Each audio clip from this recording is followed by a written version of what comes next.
Good evening, good afternoon, good morning. I'm the Patient Wolf, and this is Assassin's Creed 3 Remastered. Oh, that's my controller. How is everyone doing? Hello Shipwreck. Hello The Seer. Hello Dave Grammer. Great to see you. Yes, I am playing it, and I'm hoping for lots of fun. So we'll start in a minute or two. How's everyone doing today? Whether it be morning, afternoon or evening, what have you been up to? How's it going?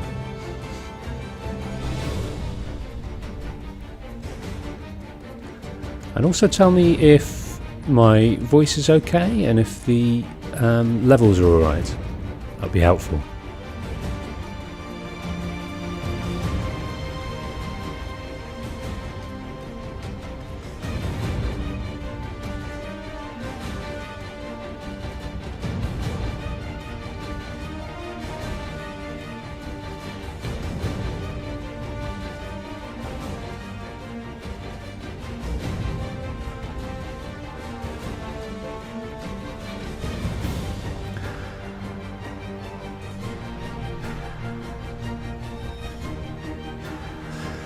Okay, here we go then. So, this is the third instalment. This is a new protagonist. I'm not even sure of his name.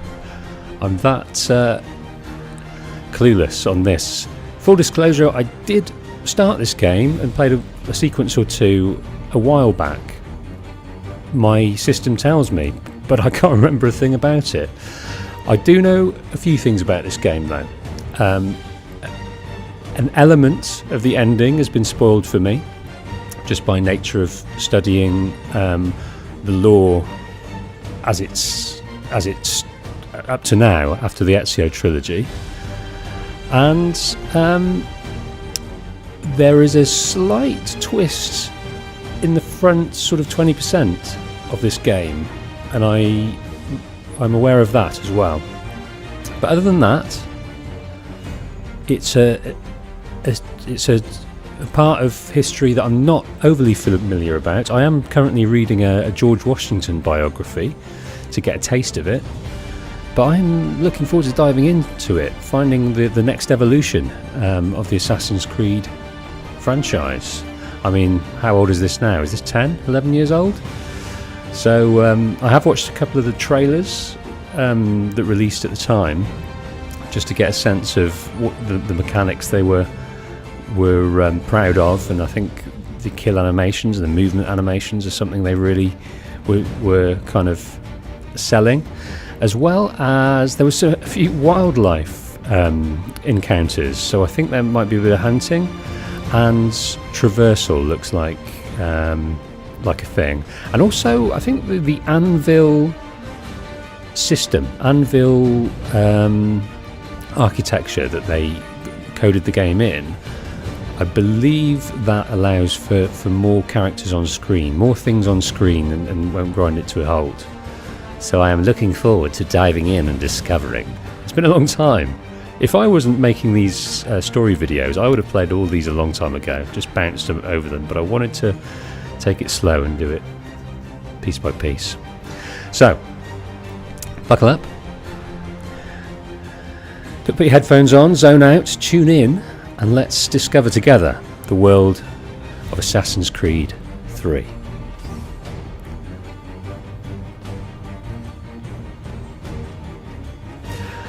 Okay, so let's just go in there and unlock additional rewards with Ubisoft Club. Can't be bothered with that. Extra content, I believe there is a DLC to be had. And we will, at some point, have a look at the levels and settings and options to maybe drop this music a little bit. But let us go. Inspired by historical events and characters, the work of fiction was designed, developed and produced by a multicultural team of various religious faiths and beliefs.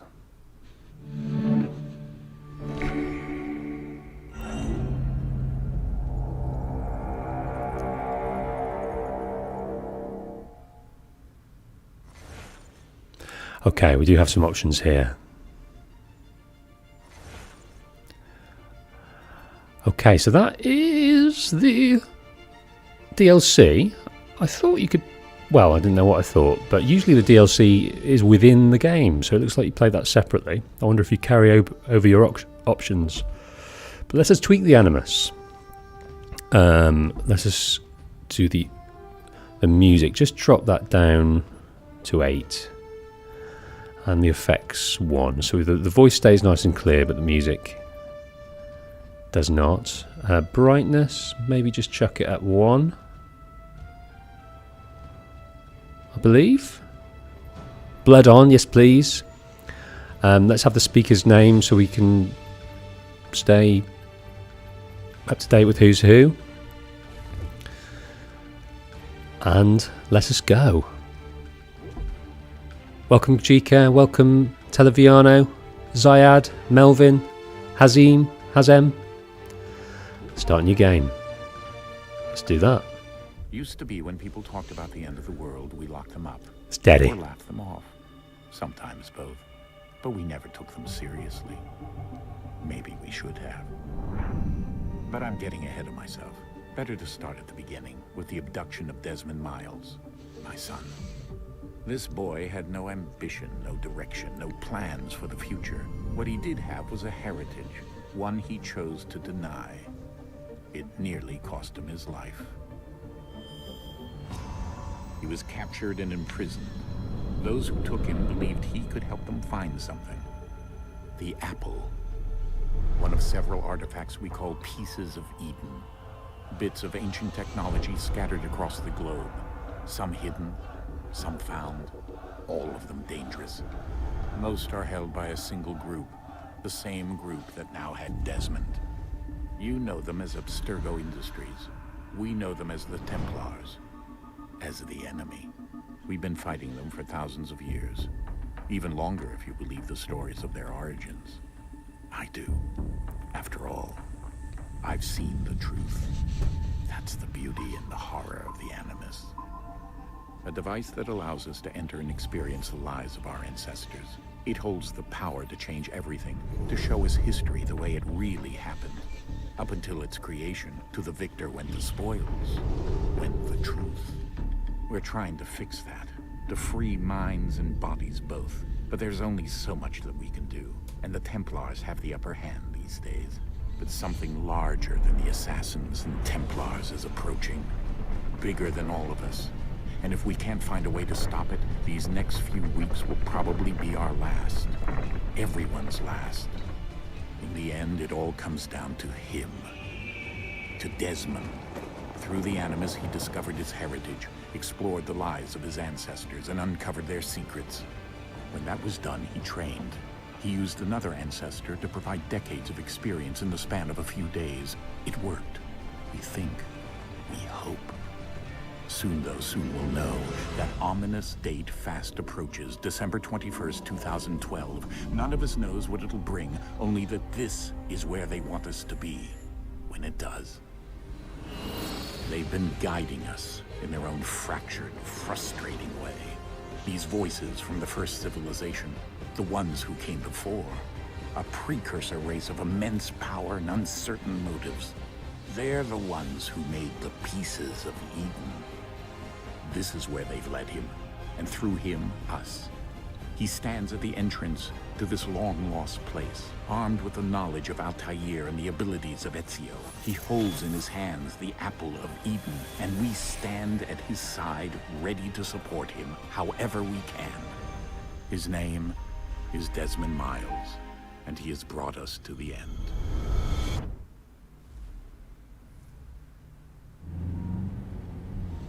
Here they go. So in the end of the last game, they reached the location of the Grand Temple. But it seems it shows them arriving again. Or maybe they were getting supplies. We're here.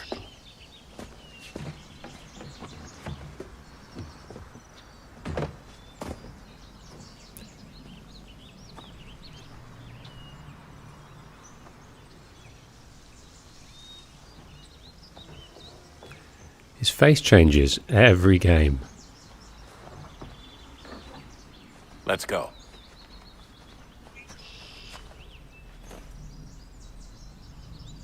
As does Sean Hastings. Sean looks very different. Okay. Look. Let's always look behind you when you start. Can we go up here? We can't quite look in the van. It's not letting us. Let's see if we can go around this way. No. Okay, so this is the entrance to the Grand Temple that stood the test of millennia to stay here.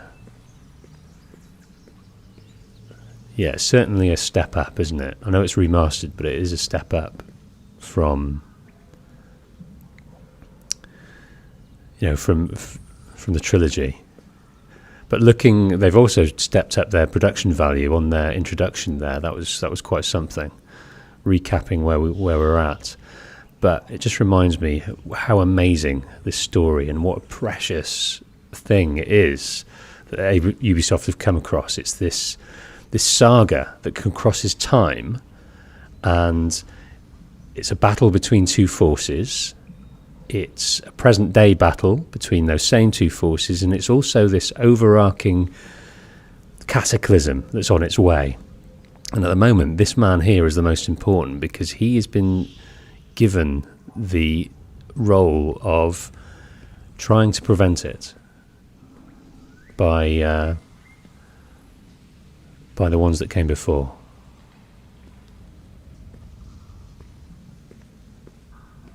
Right, folks, shall we?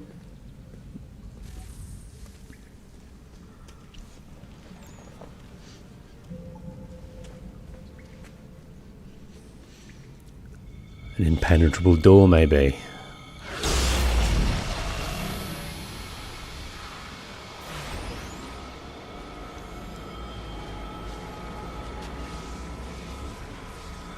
So this is the apple that was plucked from underneath the Colosseum by Ezio and Brotherhood.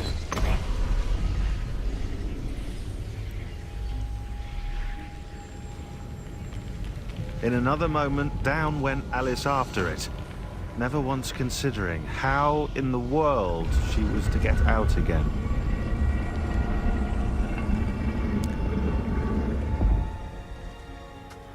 Down the rabbit hole we go, says Sean.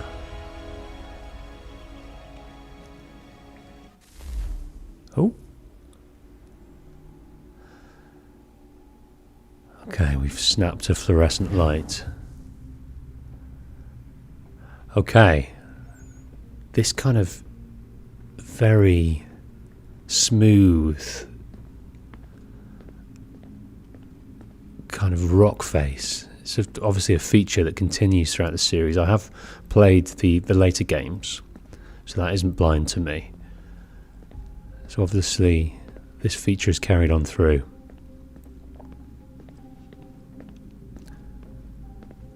But it seems to have taken some damage here.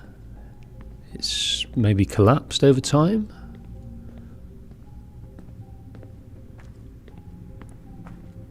Sean? Rebecca? And Daddy. Hello, Daddy. We haven't seen much of each other, if any, since we were 16 years old. Only 16 years old.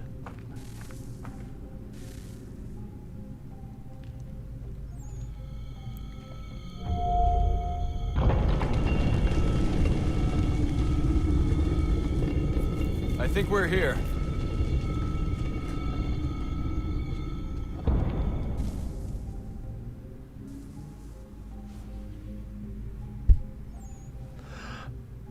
Down we go. So the apple opens everything.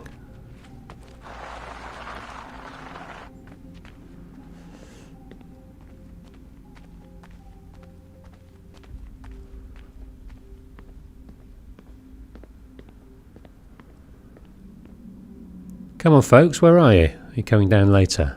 I think they're sending us ahead. But yeah, you've got the kind of glyphy, mathematical looking writing on the wall. Okay.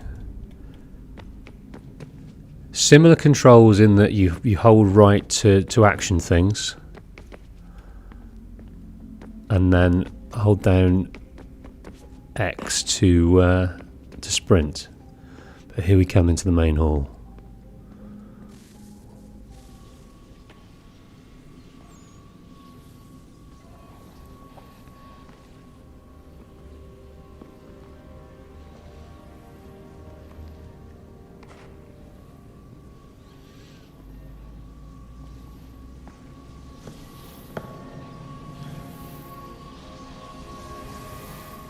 What's that?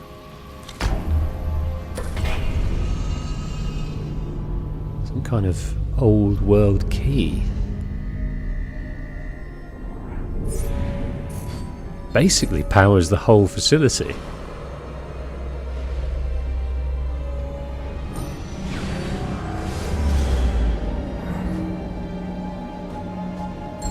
Oh wow. So is that a gate?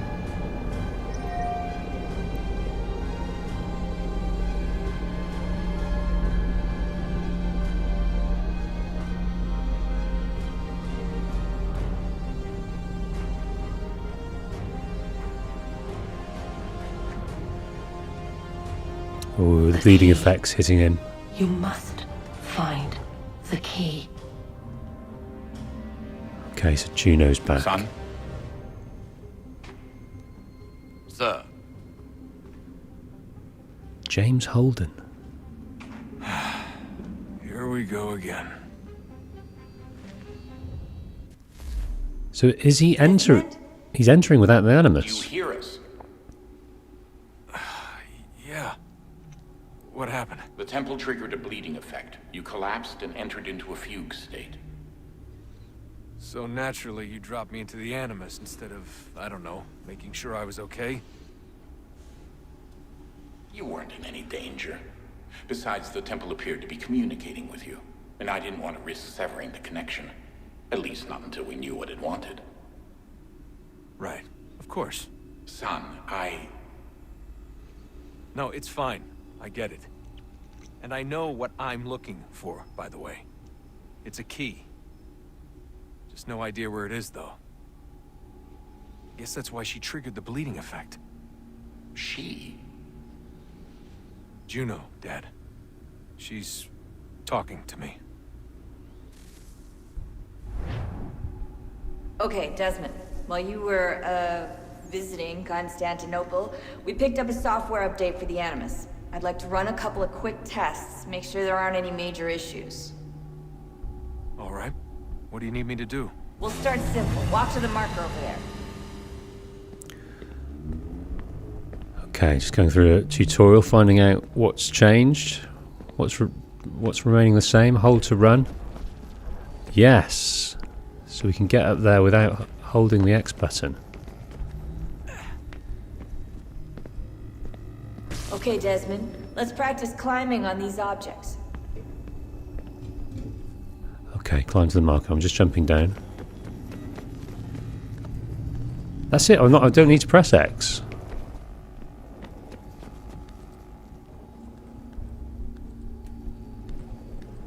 Oh, it's a lot smoother. It's a lot smoother. The animation feels a lot more less weighty. Yes, a lot quicker. That's nice. That's very nice. Free run your way through this little obstacle course. I'm just moving and pointing. That's all I'm doing.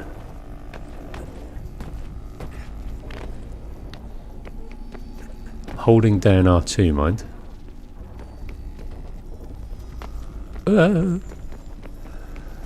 That's a constraint. Fly, These are optional Desmond. objectives that raise your synchronization rate.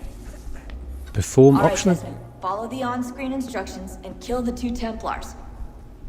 Okay, I'm trying to press.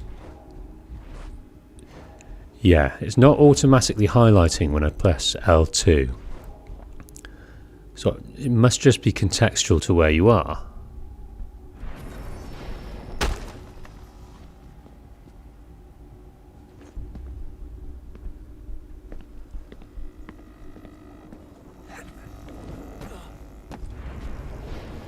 All you have to do here is jump the gap.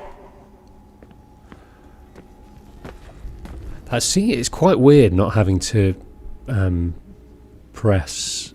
Well, I've got to press X now, but... It's quite weird not having to do that to jump. I wonder if that'll cause me problems. And it's a lot more sensitive to which way we're going, that's good.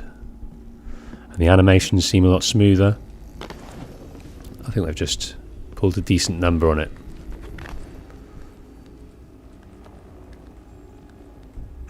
That's nice. The first sort of modern era house we've had to climb. It's always been sort of very Renaissance or flat roofs and domed roofs.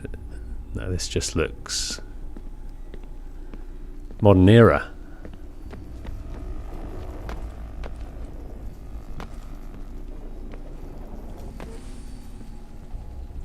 I won't get down, so there we go. Did I not? Synchronization levels look good now. We should be able to build the world.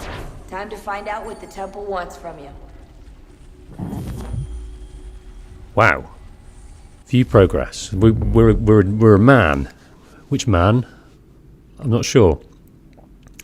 So this is our ancestor. Synchronise with that. Perform an air assassination, which we've done.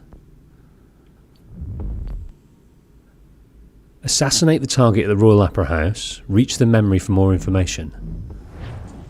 So we are about to enter the Animus for real, outside of this training program. Is that correct?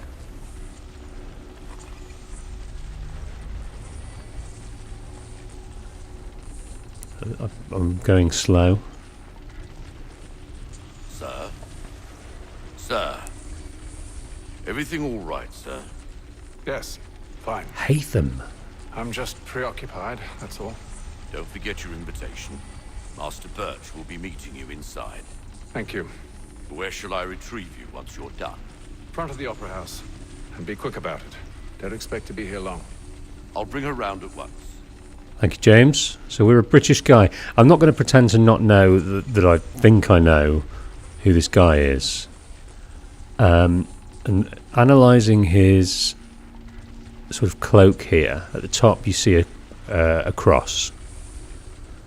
And what looks to be like a face in the middle with a triangle.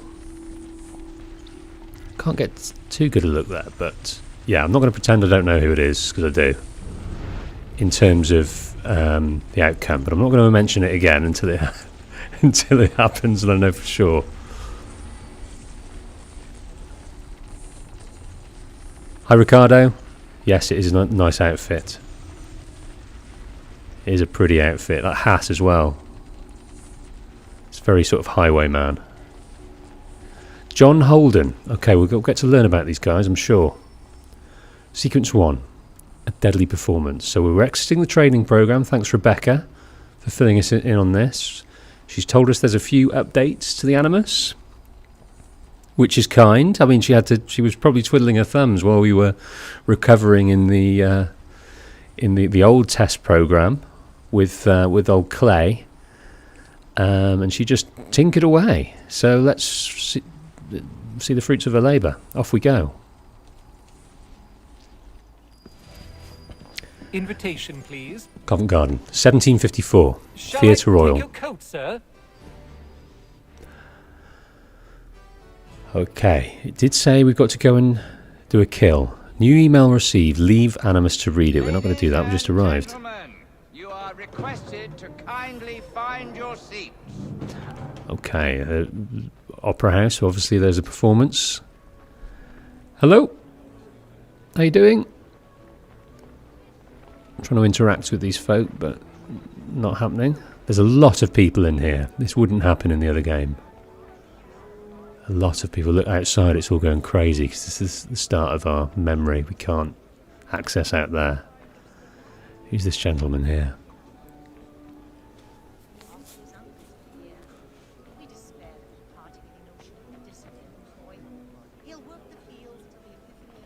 can't quite hear what's going on. I need to just turn up my my volume here. Hold on.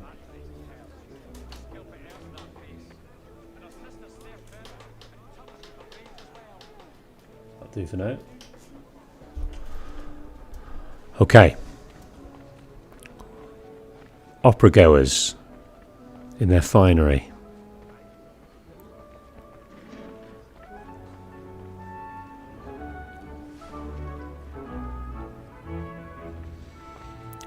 Well, hello. Good evening, sir. Good evening to you. Please. Thank you very much. Lovely day for us, isn't it? I do so love the opera. Hello. Hello, excuse me. Excuse me. Sorry. My apologies. So Hazem says definitely suggest not leaving the Animus until the story does first. Okay, I'm going to do as I'm told there.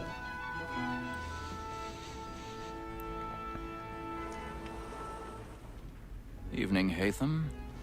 Reginald Birch. I can't tell you how happy I was to hear they'd mounted this revival. Gay's best work by far. Have you seen it before? Once. My father brought me here as a child. Though I remember little of it. I don't suppose tonight will afford me the luxury of a proper viewing either. No, I'm afraid it won't. On to business then. Do you see him? Right, L3 to trigger Eagle Vision. He's in the royal box. He's seated in one of the boxes above. The stairs are watched. You'll need to find another way up. I already have. It's very Bond, isn't he? I already have. Reginald. Okay, we're going to read about Reginald Birch. Reginald Birch was a London merchant, the son of another London merchant who, conveniently enough, also had the last name Birch. Oh, God.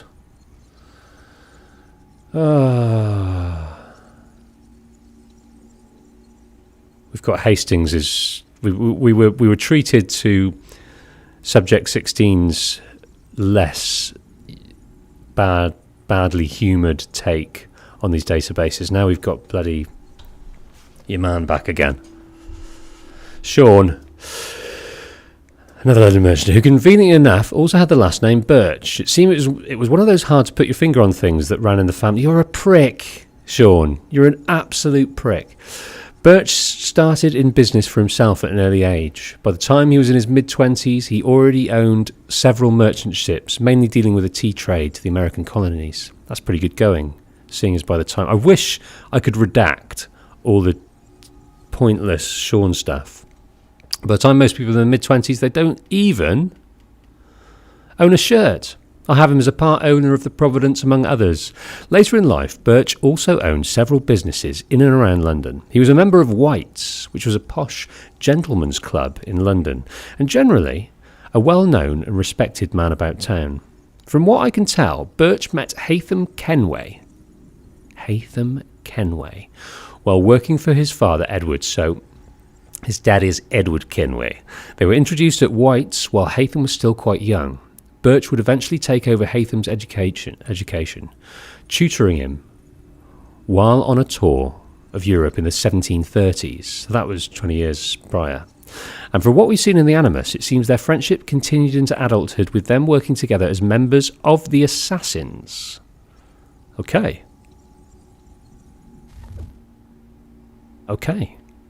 Sean Hastings is one of the few members of the Assassins who wasn't raised to join the Order. He was recruited as a teenager after his investigations into Abstergo Industries made him a target for the Templars. Zayad loves Sean's input. Well, that makes one of us. Hastings has a gift for organisation, and as such, the Assassins would be lost without him. With his talent for making... He wrote this. With his talent for making connections between historical events, he's widely regarded as the most intelligent person in the Order. And by widely regarded as the most intelligent, I mean he is the most. You may think he's an arrogant bastard, but that's only because he's smarter than you. And like a less than able teenage girl, you find yourself yet secure enough to move past your inherent powerful feelings of joy. That's quite funny.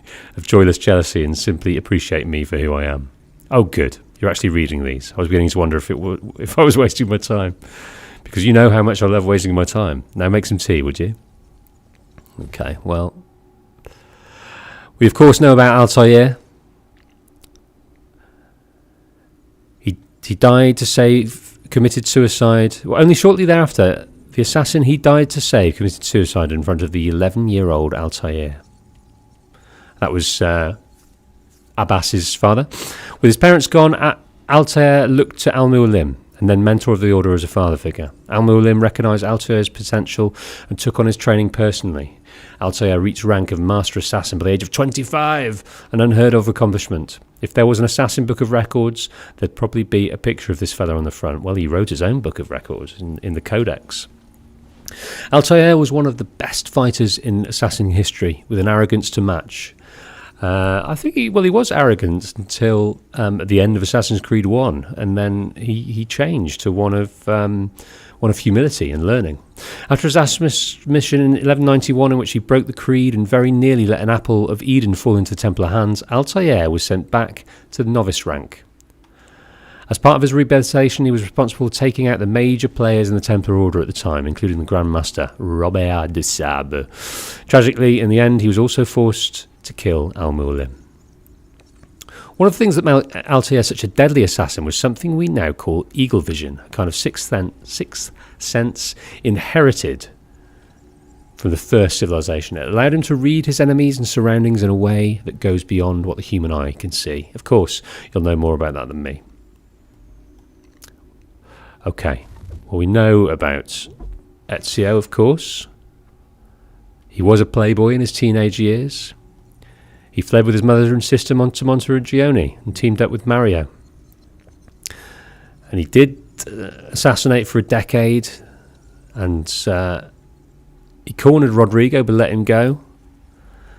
Travelled back to 1499 to confront Rodrigo, who then became the Pope. Over the next 20 years, worked at strengthening the Italian assassin brotherhood and fighting the Templars. One of the greatest accomplishments would be discovering a hidden library. He was terrific at jumping too. He died in Florence in 1524 on a bench while he watched his wife and daughter shop in the market. Okay, so that's the individuals. Locations. We've got the Theatre Royal. You might hear this referred to as Covent Garden, which it faces, or the Royal Opera House, which it later became. However, this is the original Theatre Royal building, opened in 1732, destroyed by fire in 1808. It will be rebuilt, then destroyed by fire again in 57, and then completely renovated in the 90s. They've installed a smoke alarm. Shut up. The original theatre lineup was varied, containing ballet, operas, even acrobatics. Many of Handel's operas opened here, right up until his death in 1759. When he mysteriously stopped writing them. But the building was mainly used for presenting plays, at least for the first 100 years of its history. It held the exclusive rights to perform spoken drama in London, awarded by King Charles II. Okay. So this is our first location, Covent Garden. Okay, Reginald, old friend, tutor, mentor. 1,000 pardons. My apologies.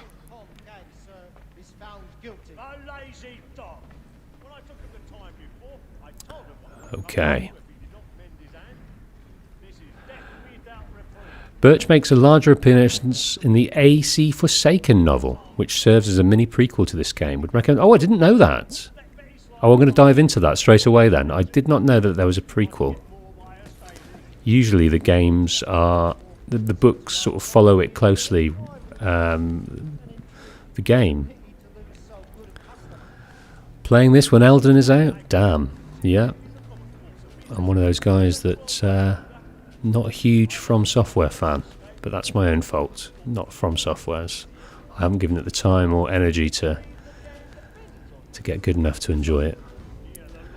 Okay, well he's got the certainly got the climbing skills of an assassin, that's for sure.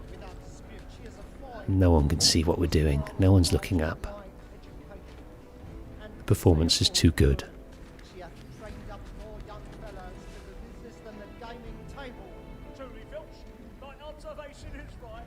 Okay.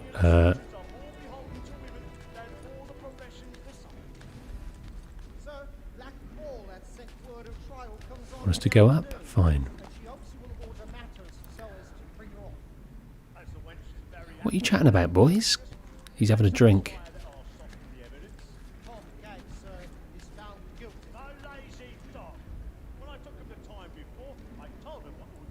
Look at that! Surely some people will be gasping, going, "Look! There's a man! Get down from there, man!"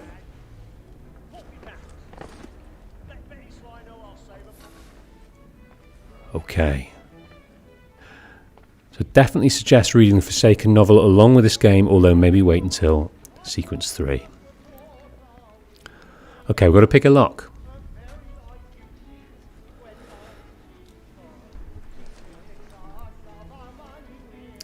Right, rotate the lock and hold the tension. Oh, hello, new mechanic. Right, rotate R to locate and hold the raking angle. And R2 to break the lock. That was relatively complicated.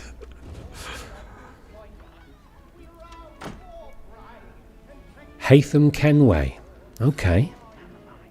Well, he's from good stock, isn't he? He's from wealthy stock. He's of money, that's for sure. But he's got these assassin skills.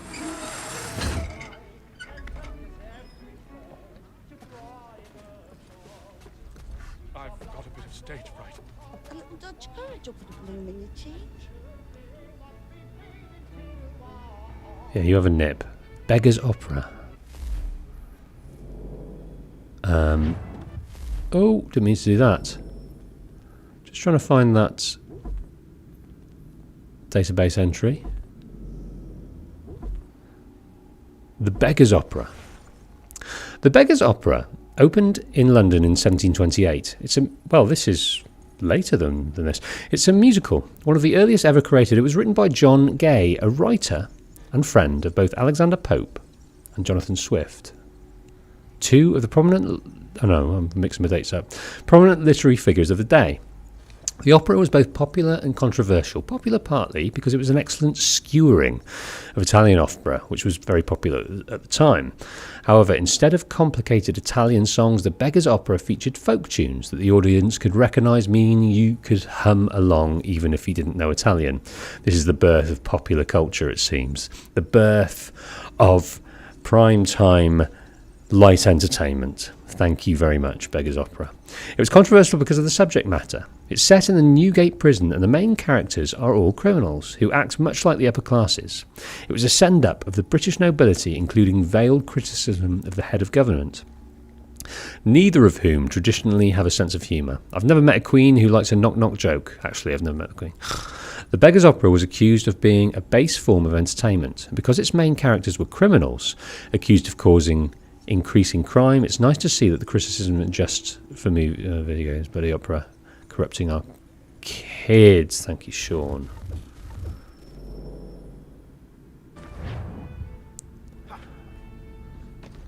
Okay.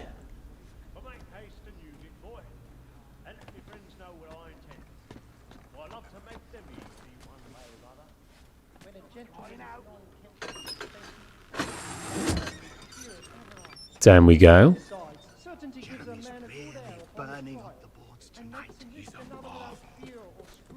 Some lovey darlings down there.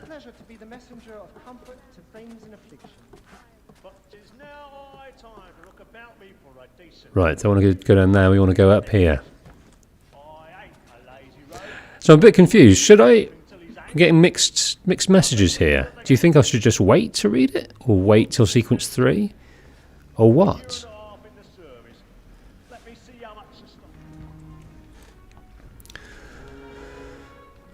This is a kill.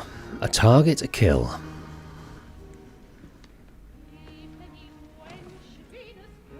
Haytham. You should have come to me. We would have found another way. Yes. But then you would have known. For what it's worth, I'm sorry. As am I. Well, I've got a kill to be doing here. First kill for Haytham Kenway.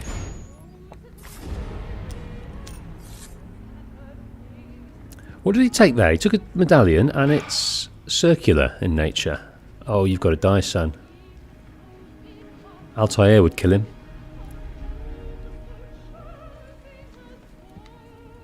No.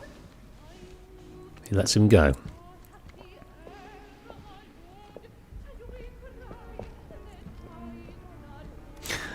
Okay, so the book is one of those in which we will enjoy it, even though it precurses it. With knowledge, we'll enjoy it more when we read it, picking out certain things. So, I'll wait.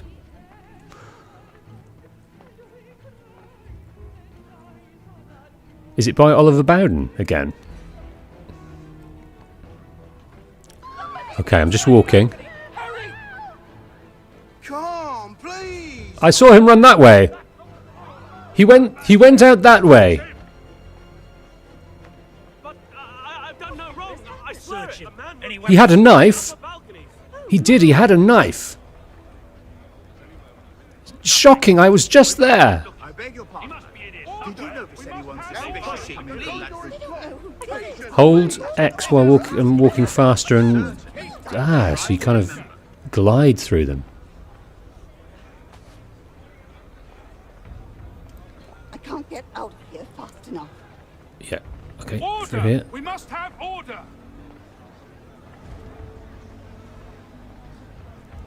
Order! We must have order! He's an innocent boy. An assassin would stay his blade or he would be unsynchronized. That's true, he was very, very innocent. But if you play Assassin's Creed 1 when he's doing his investigations, he meets people who are forced to do the bidding of the Templars. They don't want to, they're forced to. And they beg for their life, they say, you know, he oppressed me into doing it, and he kills him anyway because he doesn't want anyone to be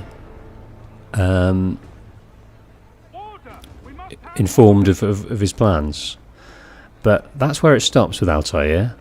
He kind of learns not to. Because to start with, he secretly loves killing.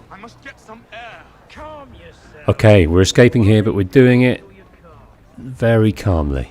We've blended in quite nicely. Hello, Khan. Welcome. Okay. The Opera House is all that's in our wheelhouse within the Animus. We're leaving and we've synchronized this area.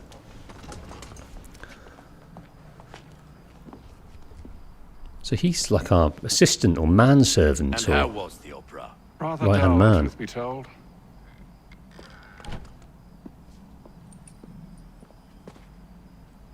Shall we be off then? Aye. To Fleet and Bride. By your command.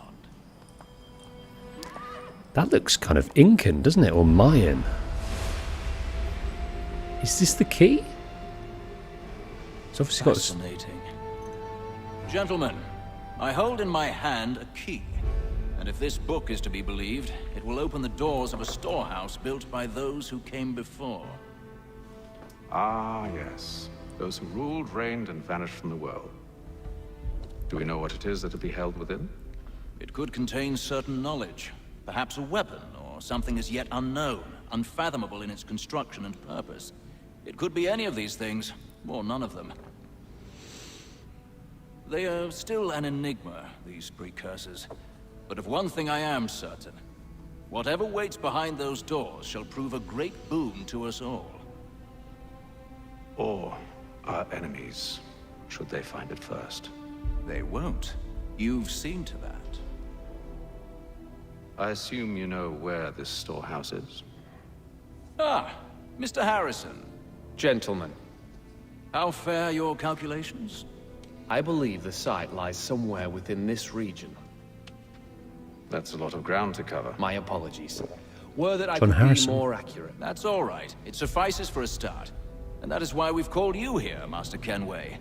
We'd like for you to travel to America, locate the storehouse, and take possession of its contents. I'm yours to command, although a job of this magnitude will require more than just myself. Of course. Upon this paper are the names of 5 men sympathetic to our cause. Each is also uniquely suited to aid you in your endeavor. With them at your side... Charles Lee, William Johnson. Well, then I'd best be on my way. I knew our faith in you was not misplaced. We've booked you passage to Boston. Your ship leaves at dawn. Go forth, Hatham, and bring honor to us all.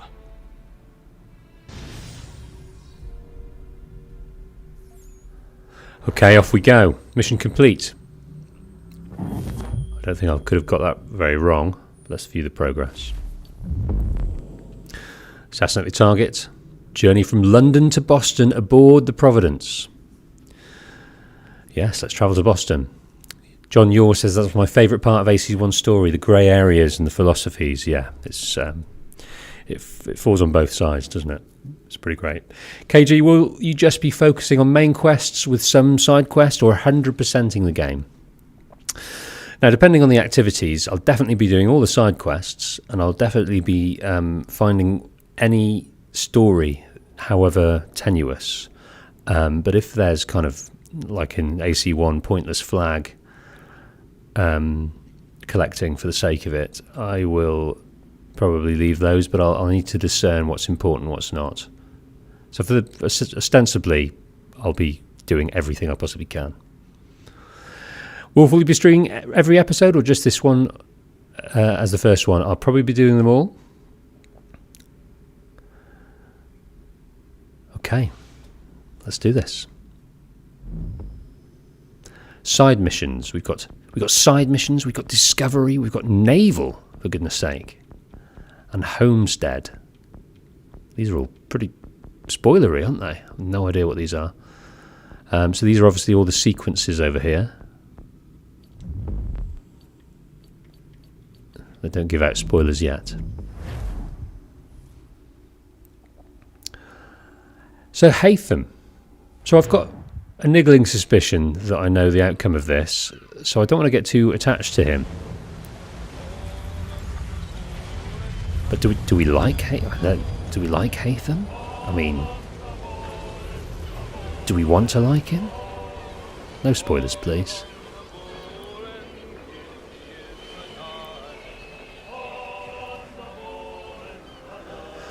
Aboard the Providence.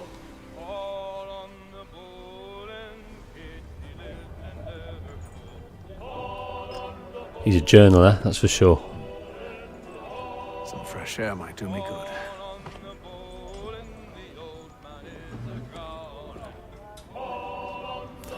Some nice...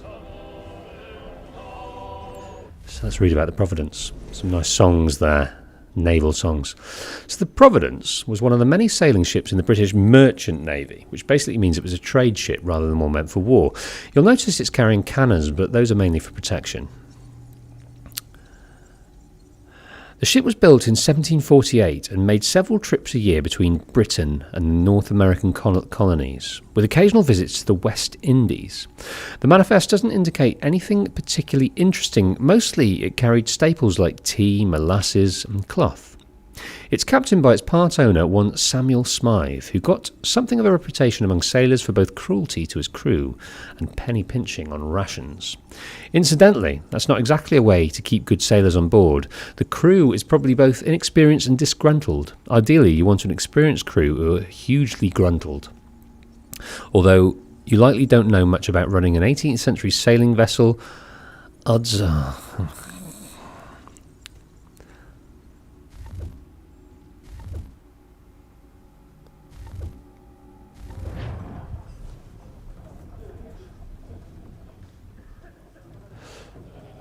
Okay.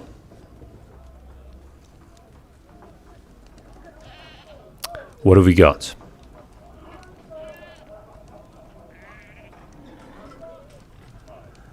What have we got? We've got people eating. People lounging. Looks like they've got their rations of rum going on. There's a guy here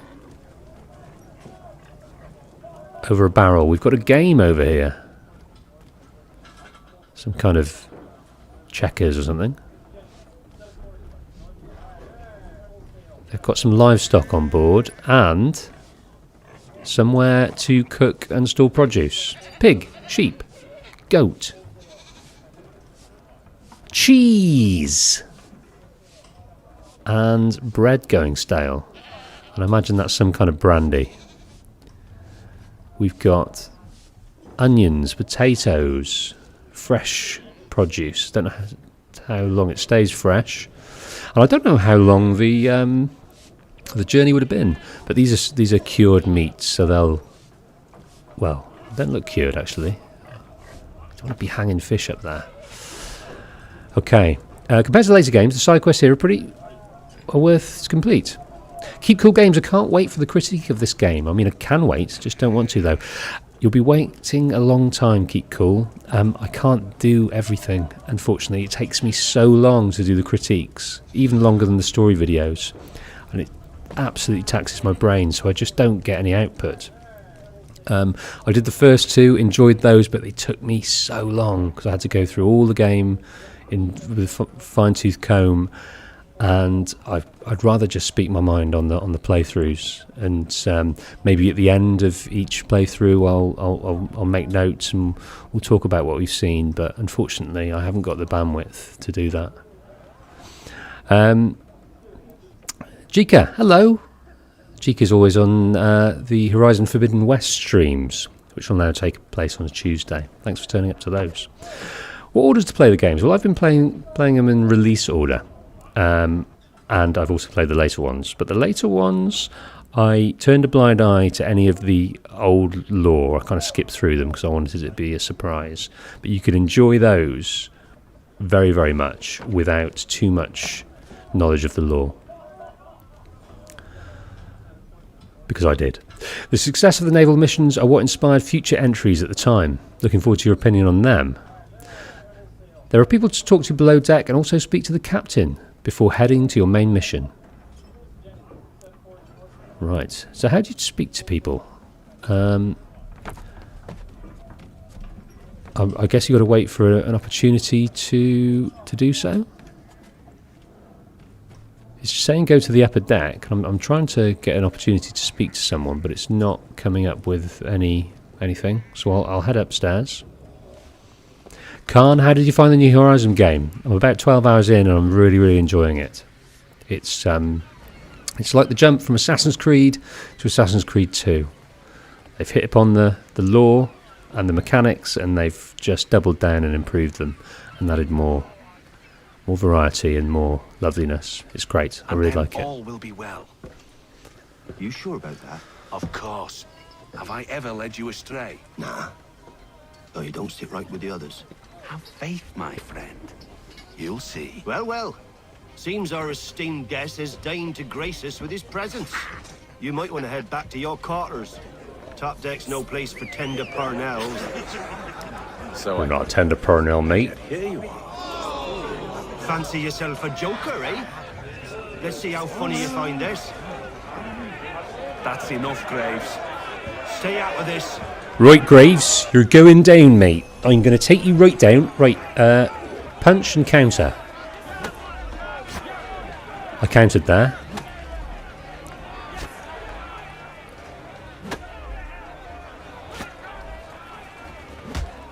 Oh, well, I'm trying to punch, but it's just allowing me to counter. Oh, hold, I see. There we go.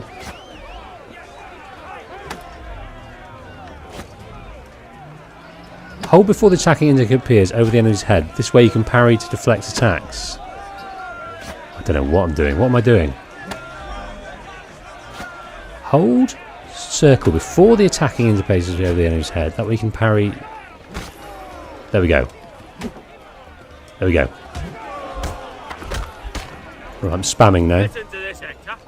thinks he can swagger on up here and declare himself king of the castle. Please, fellas, call this off. If the captain To sees us... hell with the captain. And to hell with you, Mills. Whose side you on anyway? Press counter and then press...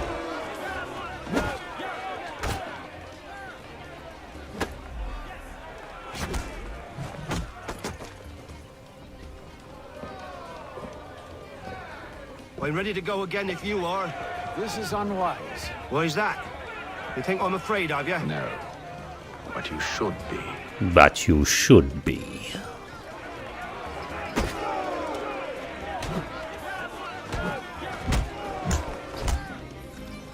Do you yield? Never! How do you like these odds? Okay, we've got a knife. Blade, right. Right, press once at the right moment to disarm. Okay. What's the meaning of this? Captain, explain yourself at once, Mr. Kenway. These thought we were simply passing the time with a bit of sport, Captain. How about you pass the time by doing your goddamn jobs instead? I wasn't aware I was paying you to loll about. A word, please, Mr. Kenway. Oh, I nearly forgot. There's your knife back. Samuel Smythe. The penny pinching Samuel Smythe. Okay. Follow the captain to his cabin. I don't care for you, Mr. Kenway. I've had nothing but trouble since you came aboard. Your problems have nothing to do with me. I beg your pardon? You're a poor leader, ill-tempered and cruel, and it's clear your crew has no respect for you. Look, I don't want to argue. In fact, I need a favor.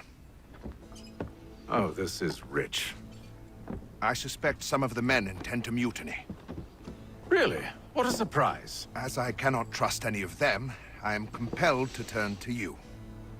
And why should I help you? Because if they do intend to betray, I'm the only hope you have of reaching America alive. Well, what will it be? If what you say is true, what other choice do I have? Thank you. But let me be clear. Should you ever dare to insult or threaten me again, I'll not hesitate but to cut off your head myself. Are we understood? Excellent.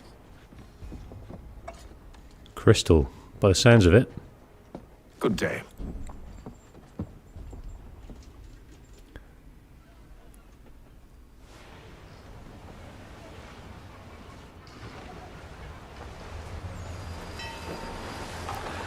Day 28. Goodness me. Atlantic Ocean. So a lunar month on board this ship. Mr. Kenway. Captain? Whatever they're up to, I believe it's coming to a head. I'd best get to work. Okay, so we're carrying this key. So throughout the game so far, we've seen them called the Old Ones, the ones that came before. And in that meeting there between those gentlemen, they were called the Precursors. So that's the first time we've seen a different name given to them. Okay, so we've got lots of markers around here. Is this our cabin? Don't know, but it's not very well appointed. There's another cabin in here. There's rather more ground, seemingly. Right, so we've got to investigate the crew.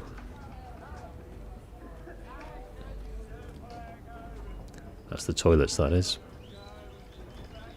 He's cut our rations again. Claims we're not provisioned for such luxuries. It's not right that you should feast on lamb and wine.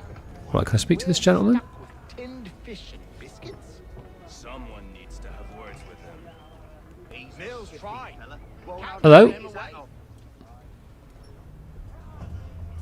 You looking for another fight? That it? Go away.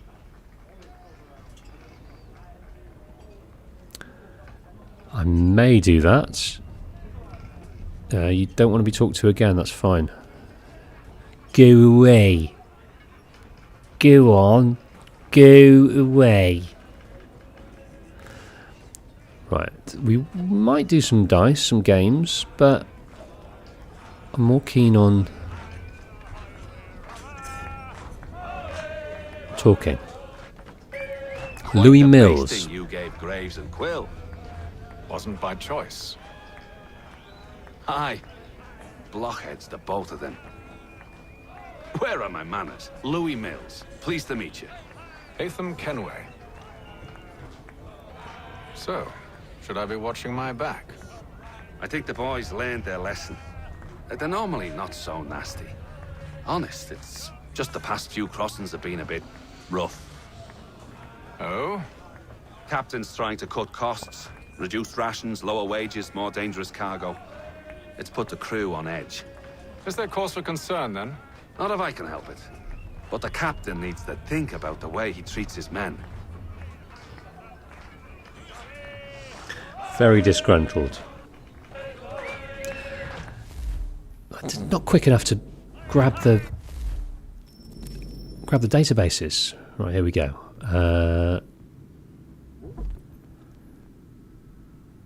Animus database, here we are. Okay, well, kind of that's self-explanatory, isn't it? But we might get to understand how long the crossings are. Of course, crossing the Atlantic today isn't easy as a plane ride, but it was much more difficult in colonial times. Even though I imagine the tiny food and cramped conditions and likelihood of sitting next to a fat man for many hours was pretty much the same. For European travellers, it was at best a 6-week voyage. Bloody hell. So we're kind of 2/3 of the way through this voyage. But depending on the delays, it could last months. Dangers included storms, seasickness, food running short, and dying of boredom because he had nothing to do all day. For Africans captured into slavery, the Atlantic voyage was much worse. Across the Middle Passage, usually to the Caribbean, the journey was just as long, but slaves were kept below decks and rarely allowed out in the fresh air. With the men usually in shackles, they were given only one meal a day. Less if provisions ran low, disease was rampant, and mortality rates were high. So, slavery was a thing in the US at this time. It was a fair while before that was changed. I wonder if they're going to give a nod to that within the game, or they just ignore it, because George Washington had slaves. Most of the politicians would have had slaves. So whether they whitewash that, I'm not sure. Usually in shackles, they were given only one meal a day, less if prisons ran low. Disease was rampant, mortality rates were high. I'll never complain about being inappropriately touched by airport security again. Though to be fair, we're now firm friends, and you're such a prick. Louis Mills. Louis Mills is a deckhand, originally from where we British somewhat optimistically call sunny Brighton. He got his love of the sea from his father, who was also a sailor. He first took young Louis to sea with him at the age of 10, sailing from London to Boston on a vessel named the Windward.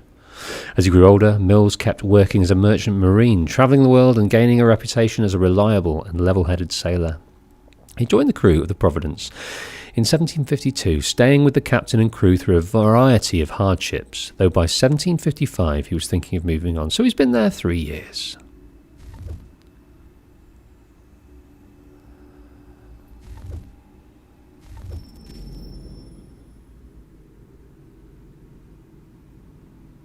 So you could have spoken to the doctor if you went to him before the fight, but it's fine, you haven't lost any major information or anything. I tried to speak to the doctor, I'm sure. Didn't show up. So will you be reading the Animus database like you read the data ones? I'll read all the database. Will you be playing Freedom Cry? Yes. Let's go. Any more?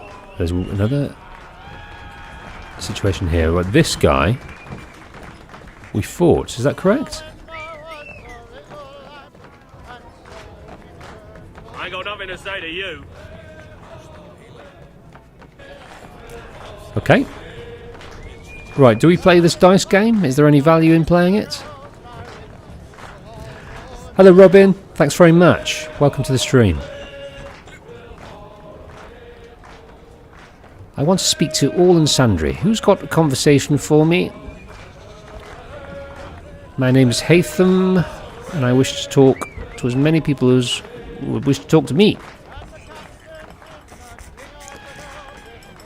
Okay, is it worth playing? Should we have a little go? We'll have one go, shall we?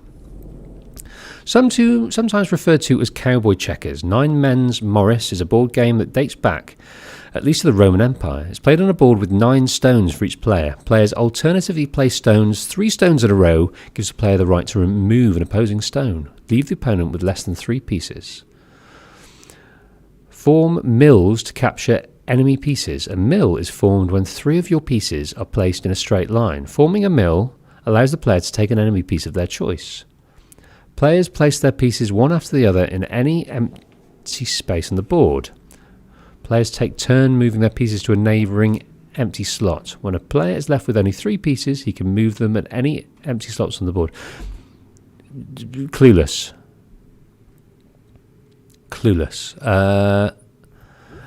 Not now. Unless it... Oh no, it's... Use the piece selectors to place pieces on empty slots. So we've got to do 3 in a row, is that right? Alright, let's put him there.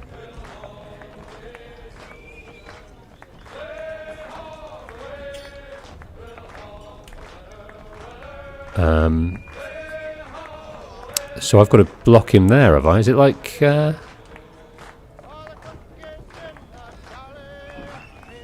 Is it like... noughts and crosses? Form mills by lining up 3 of your pieces to eliminate one of your opponent's pieces.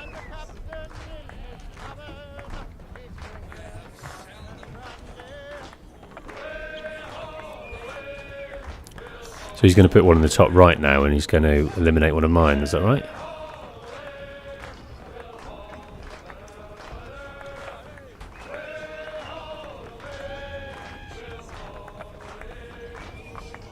Oh, he's taken one. The beast.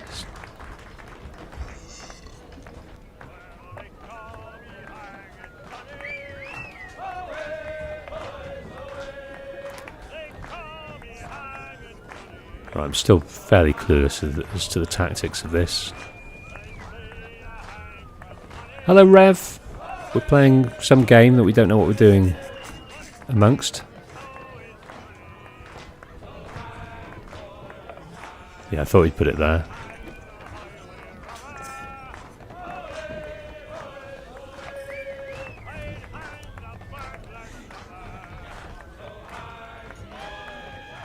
Right, I've got to put it here, haven't I?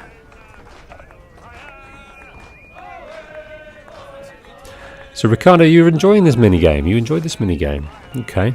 I'm still pretty clueless. Okay, he's done one there. Alright, I didn't know how to play that. No hope.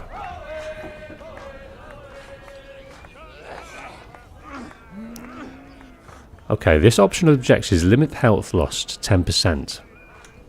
You there! I have some questions for you. That's nice, but I ain't got time to gossip. Probably wouldn't have anything useful to share anyway. You want information? Try the cook or the doctor. Everyone's always chatting them up. Positions of importance. Take his hat off. Keeps his face in too, so we can't see him watch it. Quiet! Here it comes. Okay, I'm keen on the doctor. He looks like he was fond of the drink. I don't think, or maybe he's fond of the laudanum. Who knows? I think he gets high on his own supply anyway. Hello, sir. Doctor, if you have a moment. Have you taken ill? Oh, nothing like that. I was wondering if you'd heard any rumblings of trouble aboard. What sort of trouble? Unusual complaints or grievances? Men taking issue with the captain or You the sound passengers? just like James. Like I told him, I've been much too busy with my research to notice anything not work-related. And where might I find James? The galley's your best bet. Now, if you'll excuse me... Okay, so we've got a lead. James. How's your patient, by the way? Surgeon. He's on the booze. Oh no, he's what? Claims we're not provisioned for such luxuries. God, there's some kind of... Feast on lamb and wine, whilst we're stuck with tinned fish and biscuits? Someone needs to have words with him. Mills tried. Captain turned him away. Then he must try again, with more force if need be. There is a mutiny brewing. I can sense it on board. I can feel it. I can feel it in the boards around me. There's a mutiny brewing. Right, let's go and speak to this cook. Right, James we were supposed to speak to, but I think I'll speak to the cook first. Oh, we locked it out. It was either or. Never mind. James? James, what can you tell me about a mutiny? Are you James? Aye. Hatham Kenway. Pleased to meet you. I know who you are. I was hoping you could answer some questions. I figured as much, but not here. Follow me. So, what do you want to know? Have you seen or heard anything out of the ordinary since we left port? Anything that gives cause for concern? Some of the men have been gathering at night on the upper deck. I've only caught bits of their conversations, so I couldn't say for certain what they're up to. But I suspect it bodes ill. Is it a mutiny they're planning? All I know is they've little love for the captain. Mills has been trying to talk him down, but there's only so much one man can do. Thank you for the information.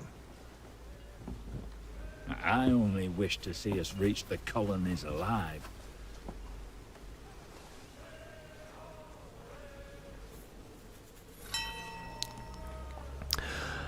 Limit of health loss to 10%. I'm still not sure of these controls. So there's a counter and there's an attack button. But we'll see. We've also got another conversation. It might be the captain.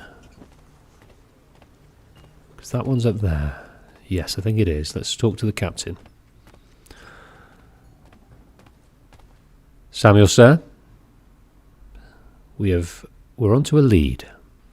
You must expose whatever they're plotting. Your crew's a tight-lipped bunch, but I'll see what I can do. Well, hurry up. That's it, just a little sit rep.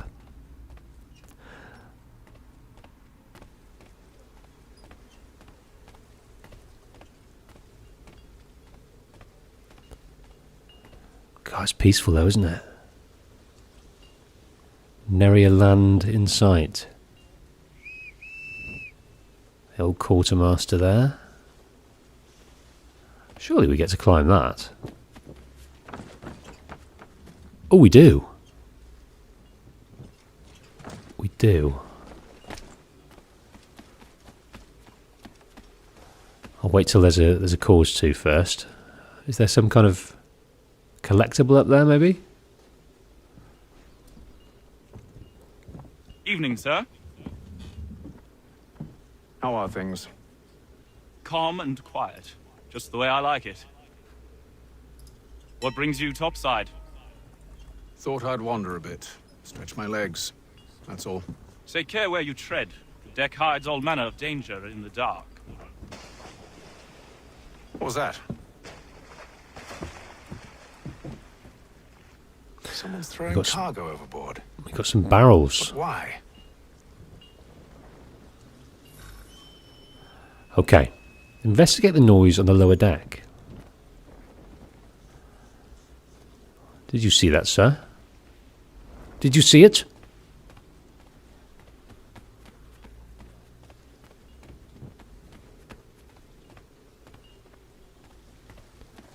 going to check over here, see if there's any... No conversations to be had. I might take this down this way, though. Aha!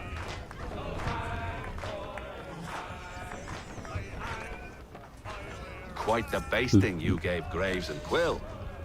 Wasn't by choice. I think we've had this one, haven't we? Aye. Blockheads, the both of them. Where are my manners? Louis Mills. Pleased to meet you. Haytham Kenway. We've had this. So, should I be watching my back? I think the boys learned their lesson. They're normally not so nasty. Honest, it's just the past few crossings have been a bit rough. Oh? Captain's trying to cut costs, reduce I'm going to skip this because we've already done it. Why reactivate yourself? Quiet! Here it comes. Make like you're working.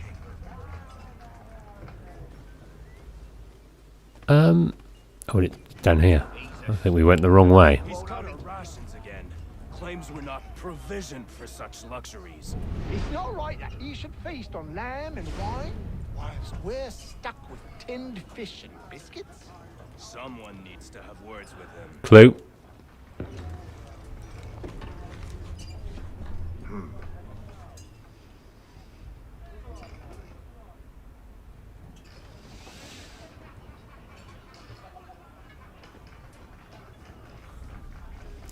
So they're marked with an X. Curious. Most curious.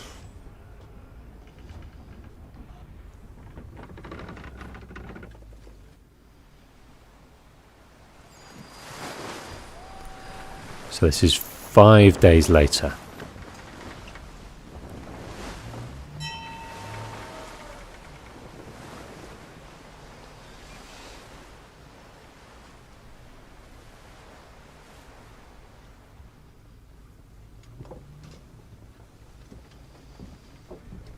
Any news? Each night it's the same. I scout one area, and they drop the painted barrels from another. I'm going to need to recruit an extra pair of eyes. Maybe James or Mills. Why are they doing this? Near as I can tell, the barrels serve as markers. They're leaving a trail. My fear is it's only a matter of time before whoever's following it... Ship sighted aft! She's making ready to fire! Beat to quarters, men! Ready them! Brace! Everybody down! So those barrels are some kind of signal. A warning shot! Seems they don't mean to sink us, but board us instead! Man the cannons! Make ready to fight! I want you below decks. Why? Let me help you secure the ship. Do you know how to rig a sail?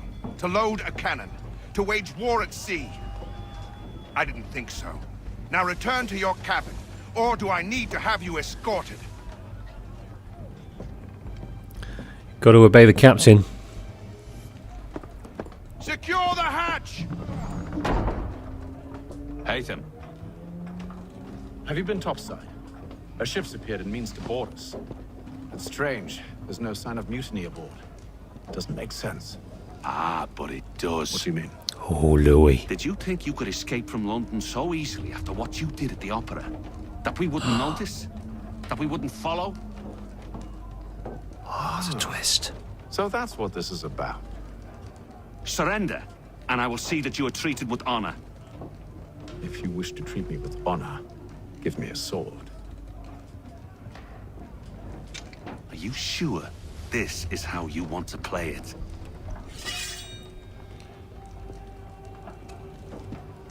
Gentlemen. Okay, we're a bit of a sword tutorial here. I'm nervous about these melee exchanges. They're complicated.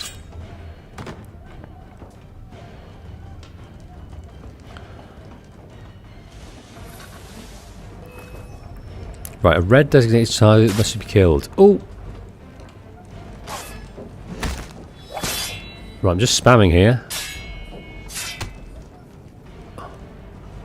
It's quite close quarters. Right, I've disarmed him.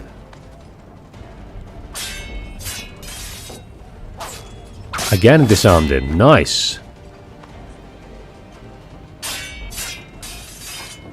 Keep disarming him.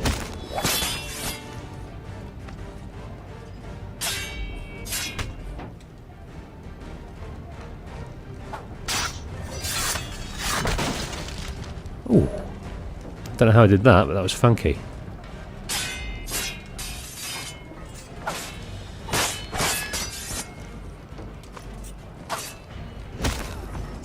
Nice!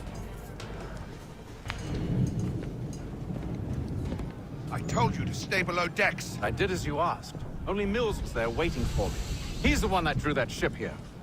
There was no mutiny. Only him. What do they want? Me. Then they can have you. Is that so? They'll catch us anyway. There's nothing to be done. I can think of something. You wish us to sail into the storm? It's our only chance. I won't do it. Grow some balls, man! All right, all right.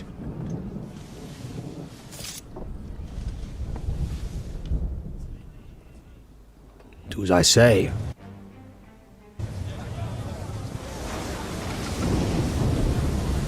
Into the fury.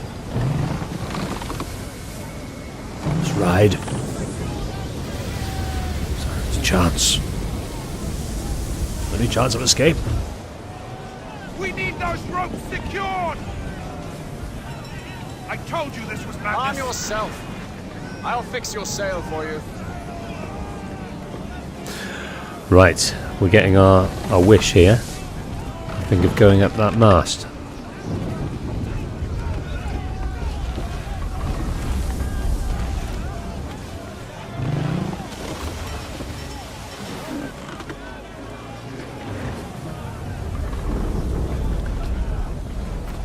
Okay, we're running away from this ship. So Mills is giving it a signal to arrive to avenge the kill we had in the Opera House. We didn't get his name. It was just Target, I think they called him.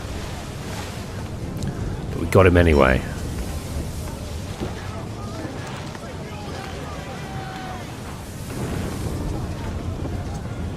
So Ricardo, for some reason the game doesn't mention, but there are stage finishes. Little complicated to get how it works, but pretty cool when it happens. Davy Jones is coming for us. Indeed he is. We must be of seafaring stock for Haytham to know what he's doing. How to secure the sails in such weather. We need more speed! Loose the sails! Haytham, you take the foremast! James, to the mainmast with you! Okay, we've got to get up there, for goodness sake. Still wanting to press X. But we just hold down R2 and aim.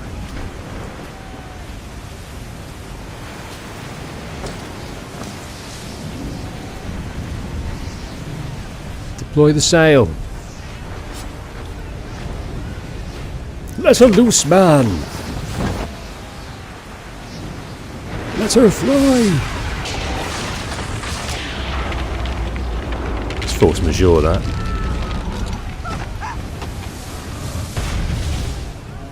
Right, that's the mainsail gone.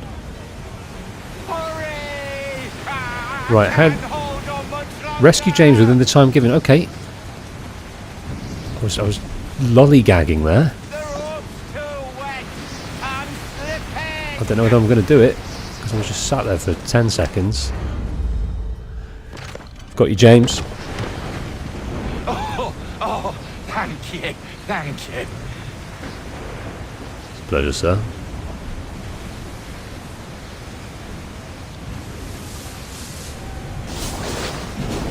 Oh, that's suffered. Oh my goodness. Well, the plan worked. Okay, so we outlucked it. So 72 days. Are we coming in to see dry land? Everyone's in need of some citrus fruits, I think.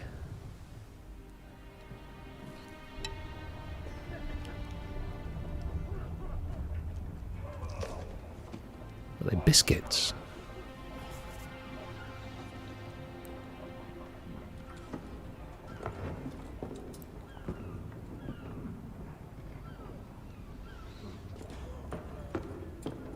So, when you see seagulls, does that mean dry land? I imagine in the middle of the Atlantic was just saw a rat. Now, before we go upstairs, I just want to see whether... we're arriving at Boston. I just want to see whether these... maybe it's back here. Whether they've eaten these animals yet. Or they've managed to slaughter them. Because we must be coming to the end of the rations. Yes, that's great. That's great. Everyone's tired, everyone's hungry, everything's gone bar the alcohol. We're down to our last dregs. Okay. So meet the captain at the bow.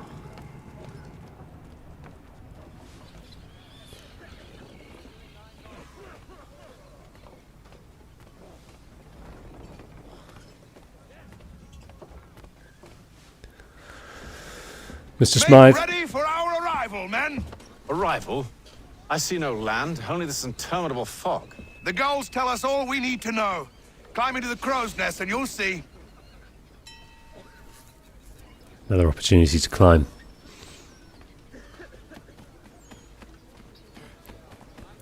Climb the foremast.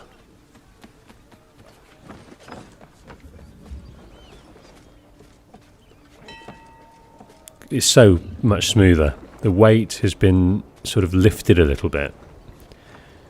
It's more towards fluidity rather than realism. I really like it. There's little pauses, isn't there, for animation, but... Oh, do we need to... We need to go down... We're in the wrong one. We're in the bloody wrong one! I don't want to lose my 10% health.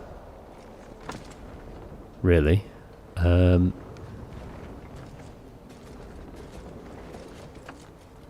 we get across without doing that? No, we've done the wrong one. Okay.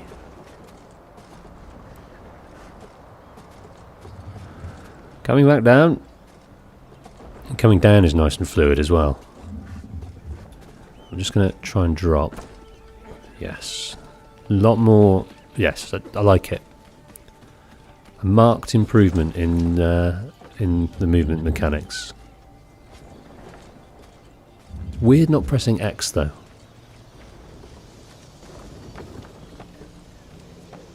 Oh, like a whippet.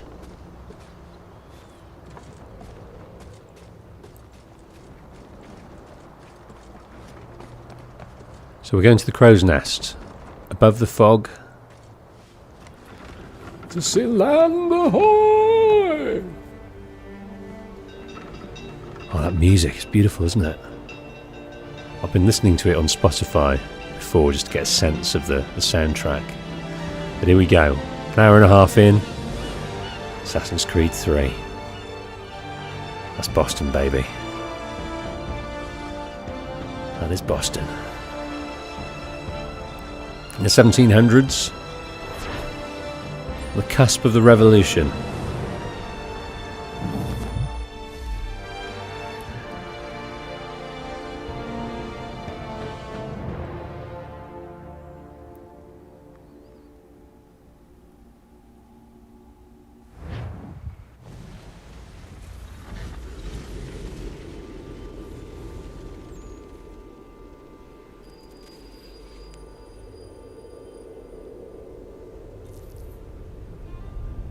Thanks, Nate.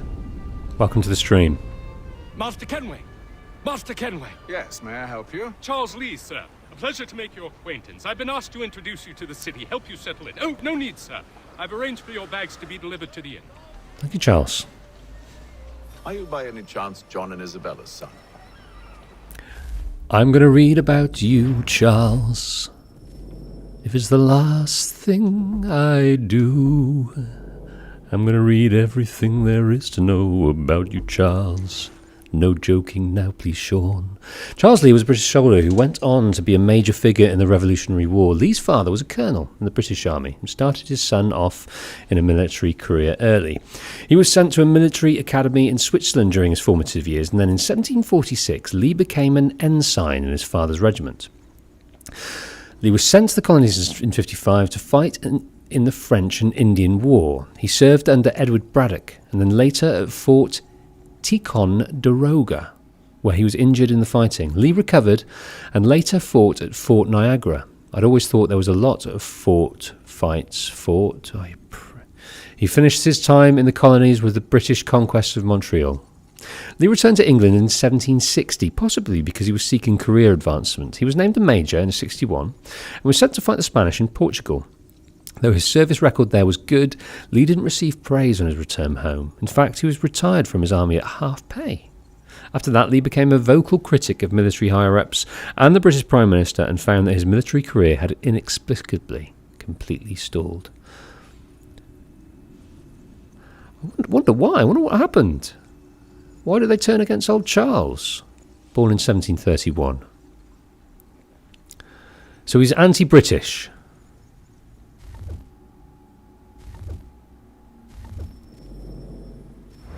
One and the same. Your commission is with Edward Braddock, is it not? Aye. But he's yet to reach America, and I figured I might... Well, at least until he arrives. I thought... Yes? Out with it. Forgive me, sir. I had hoped that I might Look at this. study under you. If I am to serve the Order, I can imagine no better mentor than yourself. Serve the Order. Kind of you to say. No mention of the assassins yet. Overestimate me. Impossible, sir. This way. Look at this. The fidelity is gorgeous. I know it's the remaster, but look at the shadows. Look at the people. All of their own individual... Let's listen to this guy. Oh, stay close. Okay. Not going to let me explore. I'll get it. Hey, Eric. How's it going? Hello, Anna Rude. Hello, sir. Hello. Who's that?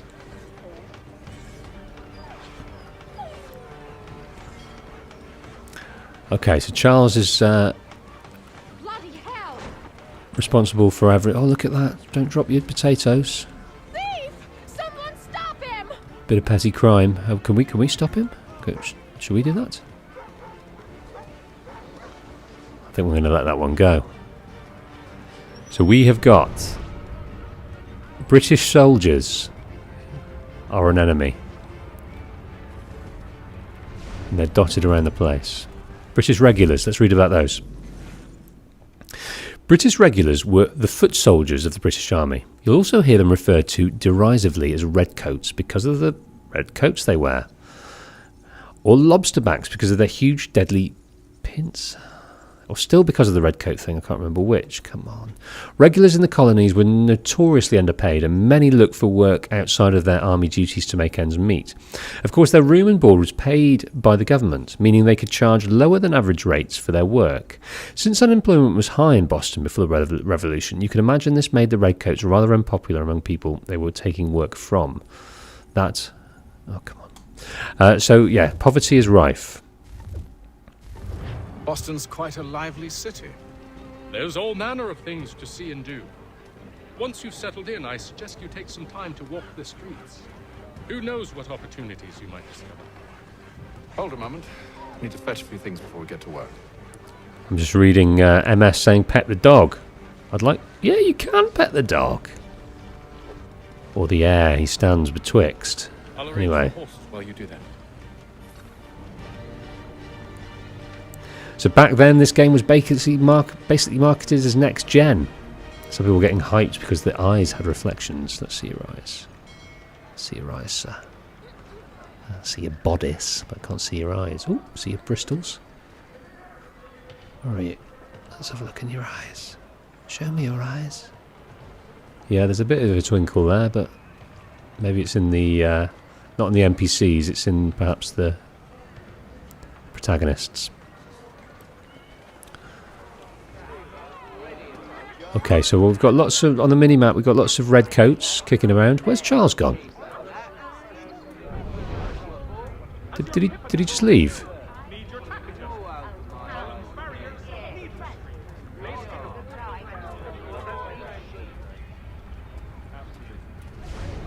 Find a general store. So that everyone's doing their own thing. There's these guys examining their shipments. There's people discussing things. There's obviously the redcoats mooching around, but it's bustling. It's obviously a real centre of trade. Any harbour would be. Doggies? Hello, doggies. And I cringe a tiny bit whenever there is an opportunity to pet an animal. I think it's become a meme that you've got to have that in a game, and it's just a bit boring.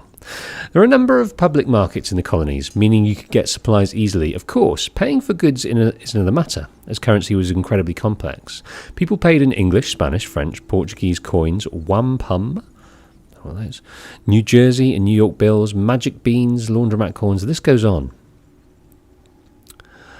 While some markets sold a variety of goods, like Faneuil Hall in Boston, I don't know how to pronounce that, others were more specialised. New York's Counties Slip was mainly a fish market. God, these pronunciations, I wonder where they're from. I mean, Fanny sounds French.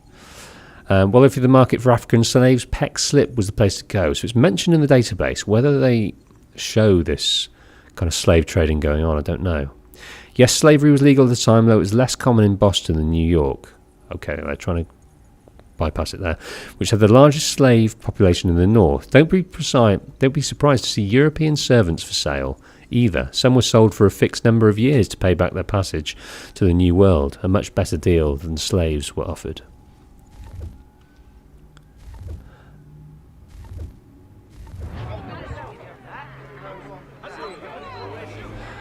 Hello, Nate. I have one question for you. Were you an employee of the History Channel because of your voice? Your voice sounds good. Thank you.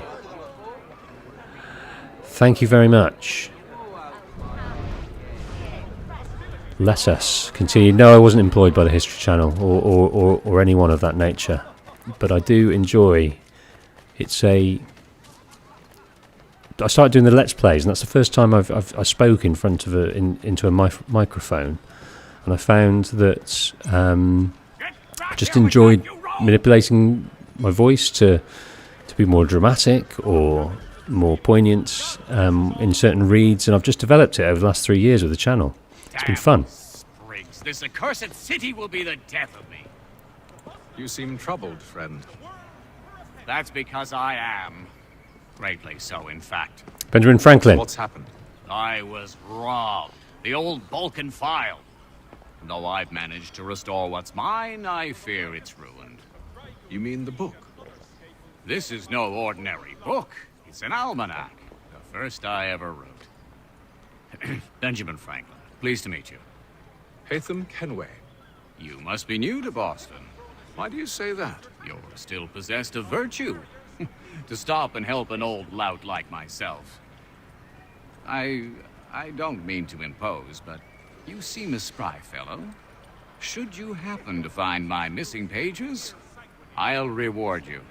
Look, I'm not sure if It's all right, all right. If you have the time, hurrah! If not, no harm done. The thing is useless in its current state anyway. But should you somehow manage to restore it, you'll find me inside that general store over there.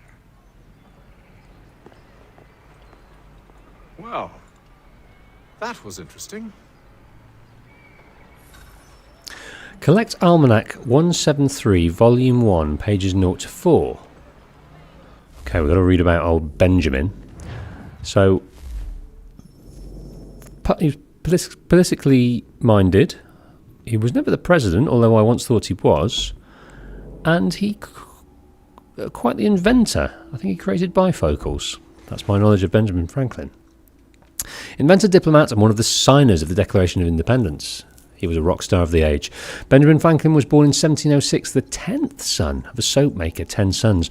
I guess his parents couldn't afford a television, and also there was no television. He began working for his brother in 1718 as an apprentice printer.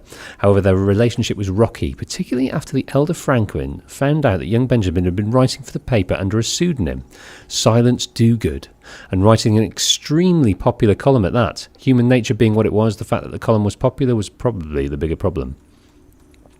Benjamin ran away in 1723 and headed for Philadelphia, where he continued his career in printing and writing, eventually buying the Pennsylvania Gazette. The business, not just a copy. That would have been one of his lesser achievements. He stayed in Philadelphia for most of his life, that is, when he wasn't making extended trips to Europe. I've got another fact about Benjamin Franklin, and this is a good fact. This is a very good fact, because it speaks to the subject of compound interest, which I like. So Benjamin Franklin was, I think, fairly well off, but he left... I think it was about $25,000 or $50,000, which is an enormous sum in those days, but still a sum that you couldn't do much with. He left it to the Pennsylvania Council or Philadelphia Council or government or whatever. And he said, right, you can have this, but you can't touch it for 200 years. And we're going to put it into an interest account, and it's going to accrue over that time. So in 200 years, it was unlocked. It was probably in the mid 1900s, and in that time, it had accrued. 50,000 had turned into over 200 million with compound interest. That's just amazing, isn't it? So, little tip for you: everything you earn, keep 20% of it and put it into an interest account. You probably won't find one for much. Better still, find a share dealing account and buy shares in various things. This is what I don't know anything about cryptocurrency. This is all I know. And however old you are, be you 15, 30, 50, do it and see what happens in 20 years' time. You'll probably be able to buy a house. Franklin had a talent for persuasion, and that made him an ideal diplomat. In 1757, he went to London to represent Pennsylvania in an ongoing legal battle with the Penn family. It was the first of several extended political trips to Britain, and he would act as the state representative for Massachusetts, Georgia, and New Jersey, as well. In fact, Franklin was in Europe for most of the Revolution, though he was in the colonies to help with the writing of the Declaration.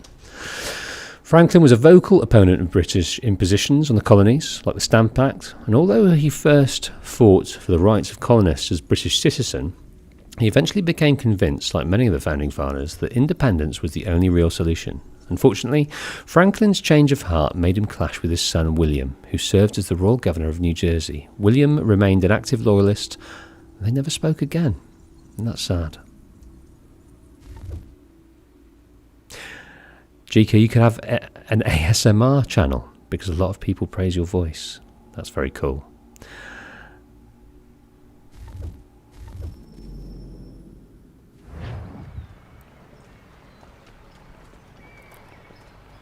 Okay. So, this is the general store. Who's this guy? Can't speak to him yet, apparently. Find a general store. Okay, let's go in here.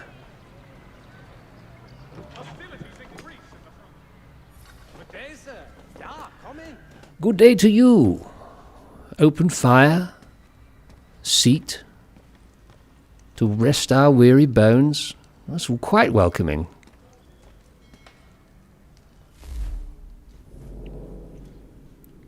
So we can sell items. We don't have any items to sell. We can buy items. Firearms or normal weapons. Okay, normal sword. How much cash have we got? We've got £2,850. That is a king's ransom, I imagine. So we can buy that normal sword. This blade is useful to settle matters quickly and effectively when close combat occurs. Its noiseless approach makes it reliable under any weather conditions, especially when black powder is dripping wet and unusable. The guard is wide and protects the wielder's hand. Sometimes it may also be used to punch the opponent. Okay, that's a decent mechanic. So speed 4, damage 2, combo 3. Go on then. Thank you very much. So that is equipped. And a firearm. So there's just one of each. So this is a Flintlock Pistol. This is going to take the rest of our money, basically. The Flintlock Pistol has a better accuracy at short range and is thus less powerful than the musket. However, it's more comfortable in a fight than on a battlefield and easier to wield, offering more versatility because of the time it takes to reload after every single shot. Many people carry 2 or more pistols at the same time. So this is going backwards a bit, considering the technology we had 200 years prior with Ezio. And that was obviously Altair's discovery, and then developed by Leonardo. But we were able to fire pretty quickly. We didn't have to reload. So that's a step backward. I wonder where that technology went. Try crafting a pistol sheath with 2 holsters to add and carry a second pistol. Please. Okay, so that's rate of fire 6, short range, long range. Okay. Exit the shop and equip the purchased weapons. Okay. Okay, how do we equip? Hold R1. Unarmed. Large weapons.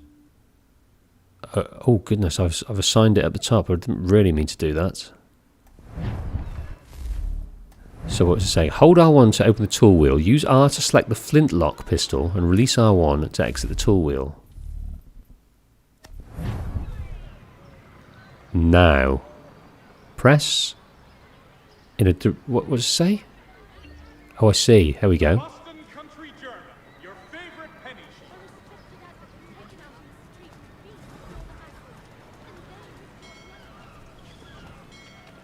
Okay.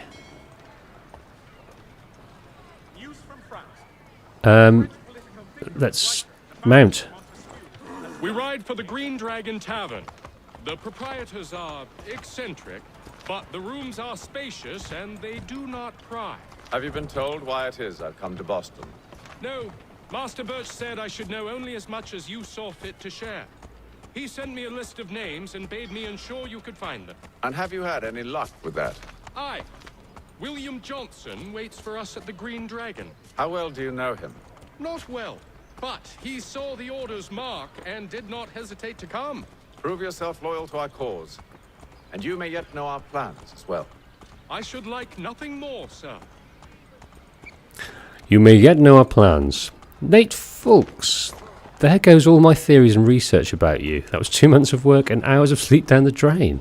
Goodness me. Well, if you search hard enough, you'll probably find a few things out. But there's not much to find out. I'm quite dull. Animus stays with Green Dragon Tavern. This tavern is sometimes called the headquarters of the Revolution. I imagine when it is, they pronounce it headquarters of the Revolution. Because overthrowing the government... Oh, I did an Irish accent, but that was supposed to be a pissed rendition of it. It was a popular place for people like Paul Revere and Samuel Adams to sit with their friends and plot. Up until 1754, the tavern was owned by William Douglas. When he died, his property was left to his daughter, Catherine Kerr, and his nephew, Cornelius Douglas. They divided their inheritance equally and seems got along famously. The Freemasons bought the tavern in 1766 and renamed it the Freemasons' Arms, which didn't exactly stick because the sign above the door was still a green dragon. Freemasons are the secret society everyone knows about.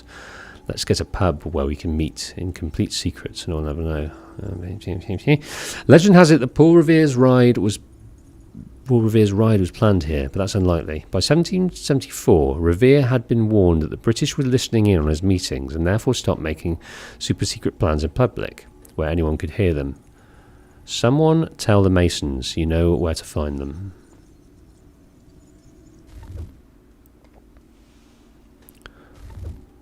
Oh, what was that? Fanny Hall, yes. That was the store, was it? Don't let the French... Fanel. Okay, thank you. The name of this building is pronounced Faneuil or Fanel. Getting it wrong is a good way to indicate you're not from here, but it's also a great way of proving you're not French, which in my experience is a real boon. Also, if you want to pass as a local, you should take a look at the weather vane. Okay. It's a Boston landmark. Legend has it that in the War of 1812, suspected spies were asked what was on top of the Faneuil Hall. Only a true local would be able to say it was a grasshopper. The building was named after Peter Faneuil, the local merchant who paid to build it. It was meant as a place for local farmers to sell their goods so their carts would stop crowding the streets, and also so you didn't have to walk near farmers. However, it's the meeting hall on the second floor which gives the building its name, the Cradle of Liberty. That's rather ostentatious, and I dare say American, as a nickname, but it's not inaccurate. People met here to protest the Stamp Act.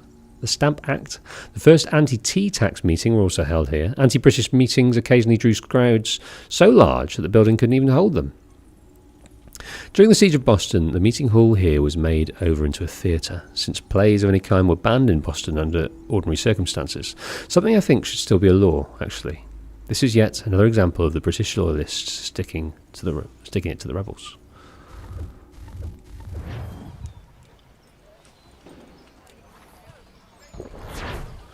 New weapons in the shop, a French rapier.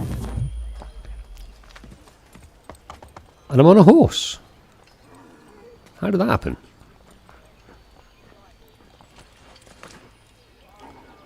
Okay, I'm going to take a little look at the map. Zoom in. Oh, wow. So this is the East Coast. I wonder if we head further afield. We're obviously in Boston now. I wonder if we go further.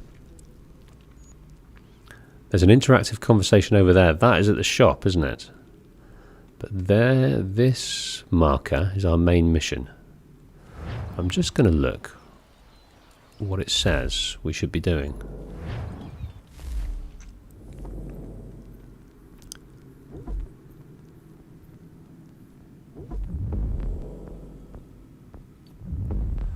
Okay, Hatham has newly arrived in Boston. Charles Lee greets him and gives him a tour of the city. Reach the memory for more information.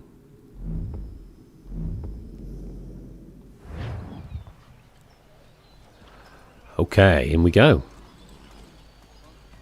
Charles, hello sir. This one's called A Favour.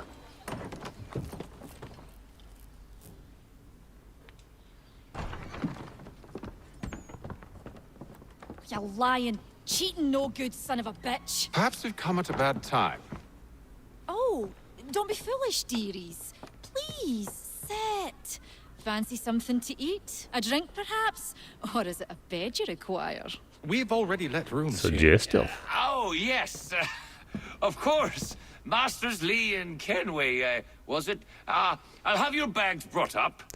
So this is the family, the Douglas family, who seem to not be getting on famously. Do you require anything further? Only privacy.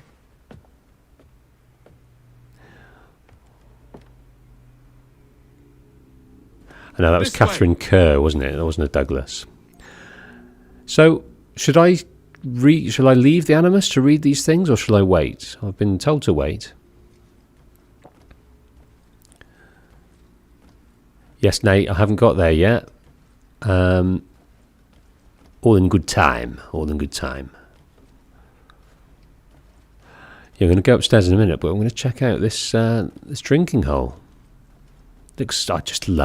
I'd love to get dressed up, hop in an Animus. Well, I'll probably get dressed up after the Animus, and just go in and experience different times. Oh, there's a magic guitar. And I'd come back to a place like this and just sit in with a drink and just soak up the vibe. That'd be amazing.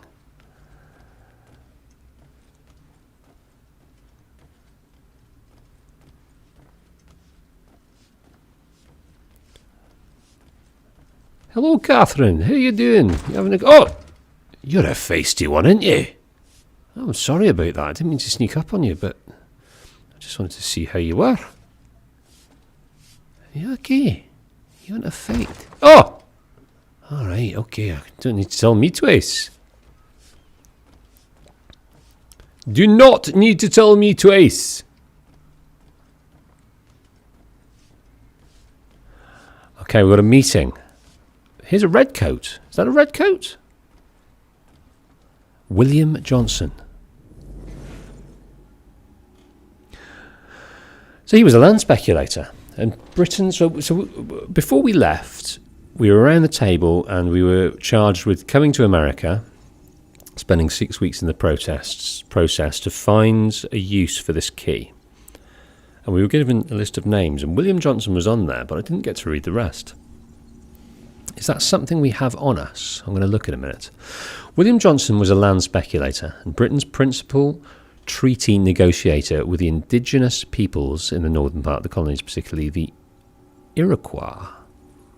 Johnson was born in Ireland, but moved to the colonies in 1938 to look after his uncle's property on the Mohawk River. However, it wasn't long before Johnson branched out into business for himself, acquiring property on the opposite side of the river and setting up a sawmill and trading post, which he named Mount Johnson, which to me always sounds like mating instructions from a caveman. That was pretty funny.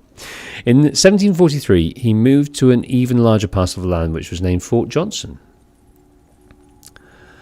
Johnson befriended the indigenous peoples in the area, particularly the Kahaka.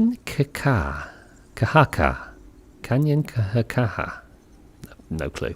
Whose language he learned.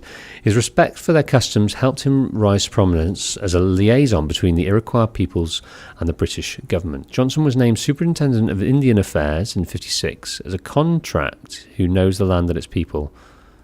So I'm guessing he was a sympathiser because he learnt the language and he was some sort of go-between to make sure, you know, they didn't get effed over, maybe. I'm hoping. Sounds like a good guy. Sounds like a good guy. Okay, Louis Mills. Yeah, he turned out to be a... not who he says he was.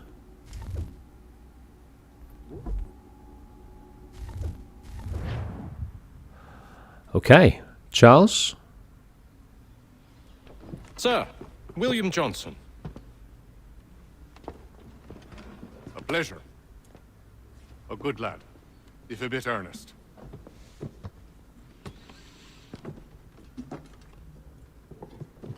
I'm told you're putting together an expedition. We believe there's a precursor site in the region. I require your knowledge of the land and its people to find it. Sadly, my research has been stolen. Without it, I'm of no use to you. Then we'll find it. Do you have any leads?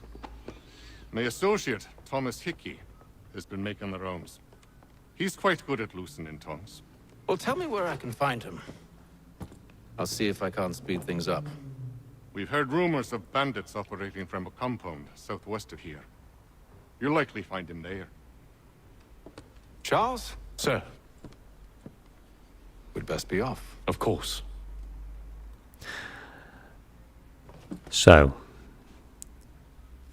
Thomas Hickey.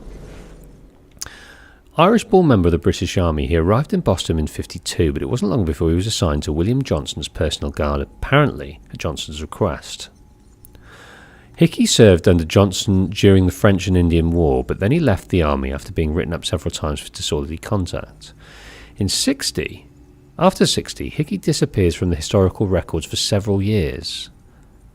I do, however, have several mentions in William Johnson's household accounts of payments made to T.H. It's possible Hickey was working for him as a spy. Okay, so they have got research about this ones that came before site, precursor site. And yes, the research has been lost, but we've got to go and sort all this. Now I'm going to take a very small break, a matter of a minute or so, and I shall be back very shortly. And before I do, without any spoilers, if it's a future game, I'll leave you with a question. Which is your favourite game so far in the franchise? And I'll tell you mine when I get back. See you in a moment.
I'm back. I'm back. I'm out of breath and I'm back. Thank you for your patience. I'll one day, when I've got my shit together, I've saved up my pennies, I'll get the graphics card and the software needed to organise a nice little sort of be right back page and all the bells and whistles. Maybe one day a camera, who knows. So Omar likes Brotherhood. Highlander likes 4. What's that called? And played up to Origins. Brotherhood and 4, Black Flag, AC4, Odyssey. Brotherhood, Black Flag, AC2. And 3 Remastered as well. Well, I'm not going to tell you what my thoughts of the later games too much just yet. But my favourite up to I've played so far in my series, I'm going to be a contrarian here. And I'm going to say Revelations. I loved the story in Revelations. I loved where Ezio was at, his development as a character, and the stage he was at. I just felt really connected to him. And not gameplay wise, I thought there were others better, but just story wise, I just love his romance with Sophia and how beautiful and innocent that was, and how he lost all his his lust for women, and he was just wanted to connect with someone. And he was far from home, he was on his own, and he was entering into this new brotherhood that he hadn't spent any time with, and he could feel he was both old and young. He had this new lust for life again, but it came from a place of wisdom. I thought it was so well written. I loved it. It hit me deep in the feels, which is why it stayed with me. Can we have another chat to this guy then?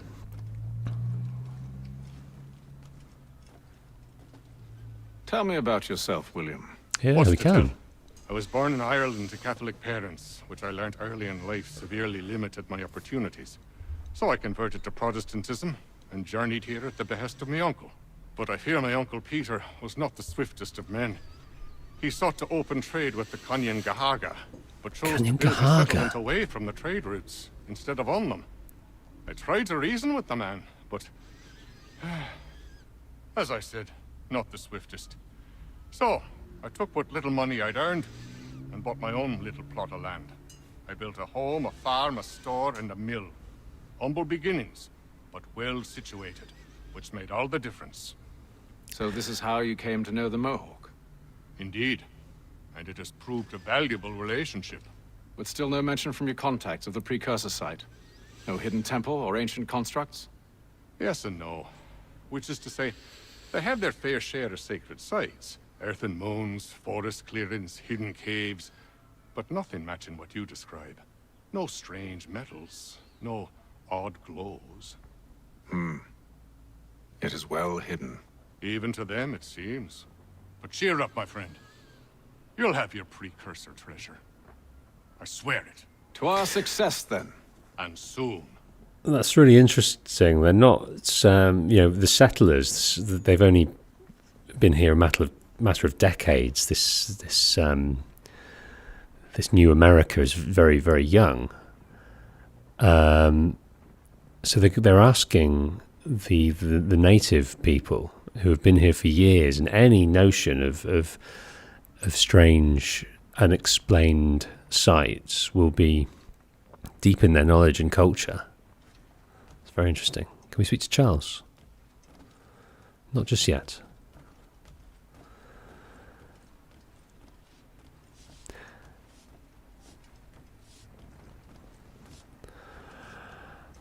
Okay.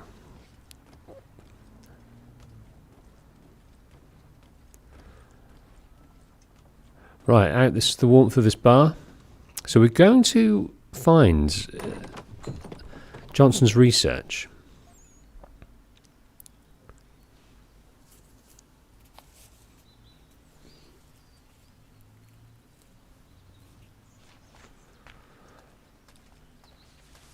Hello. Hello. Right, so is this guy the Hickey gentleman? Johnson's errand.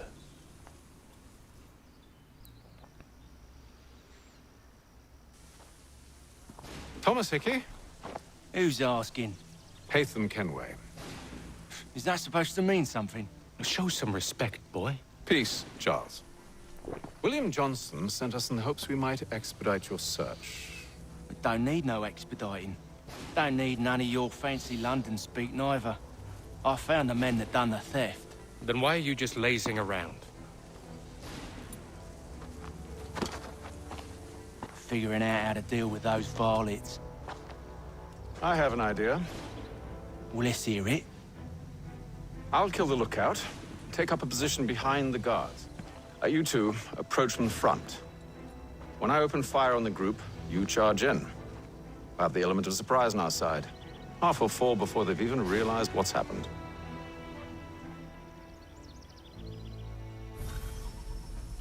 Okay, we are taking on L1 to aim. While holding L2, press R2 to shoot. What, right now? Get into position. But wait for me to take the first shot. Okay, kill mercenary using firearms. 1 out of 10. Okay, you load that up.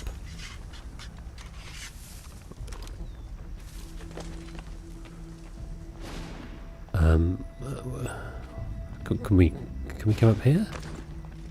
Can we ride up there? Yes, we can. Okay. Follow. Oh, I've not done these objectives. Follow Lee to the Green Dragon on horseback. Follow Charles Lee. Does that mean we won't be fully synced? Okay, we can pick up a musket. Choose a guard at the fort centre. Target's killed. Which fort centre is? Oh, down here.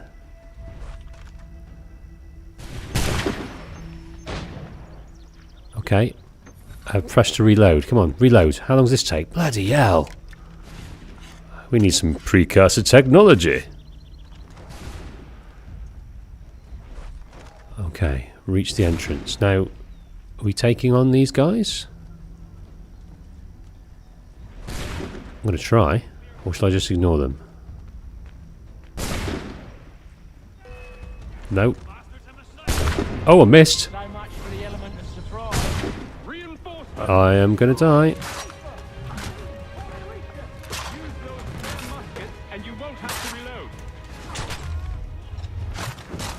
Disarmed him.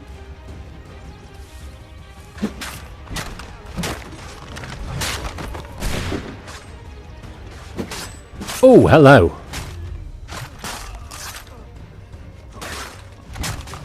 This is lovely.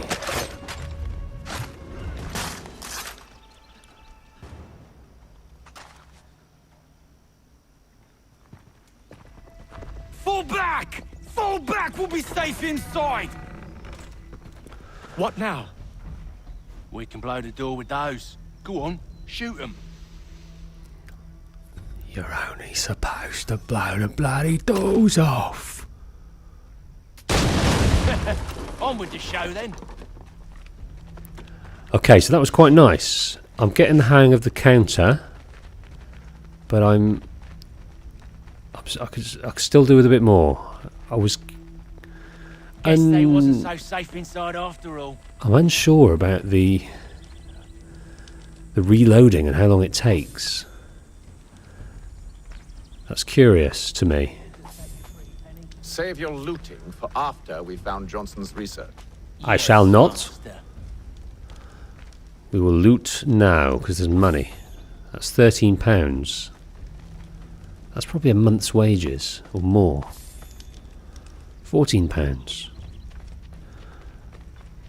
Okay, so this is the stolen chest, the stolen research. What? Those weren't redcoats, though, are they? Lay down your weapons. They're mercenaries. Consider letting you live. I make you the same offer. We've no quarrel. I only wish to return this chest to its rightful owner. Nothing rightful about Mr. Johnson. I won't ask again. Agreed.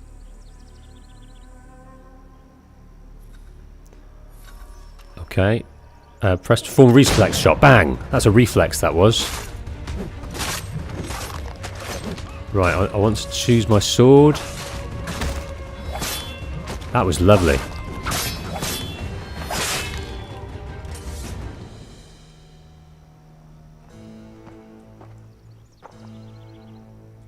Your kind has no need for books and maps. Who put you up to this? Never seen a person. It's always been dead drops and letters. But they always pay, so we do the jobs. Well, those days are done. Tell your masters I said as much.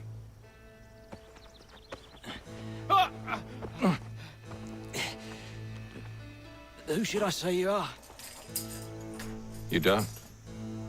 They'll know. Well, it's all cryptic, isn't it? It's all Hey, cryptic. This one's got some shot on him.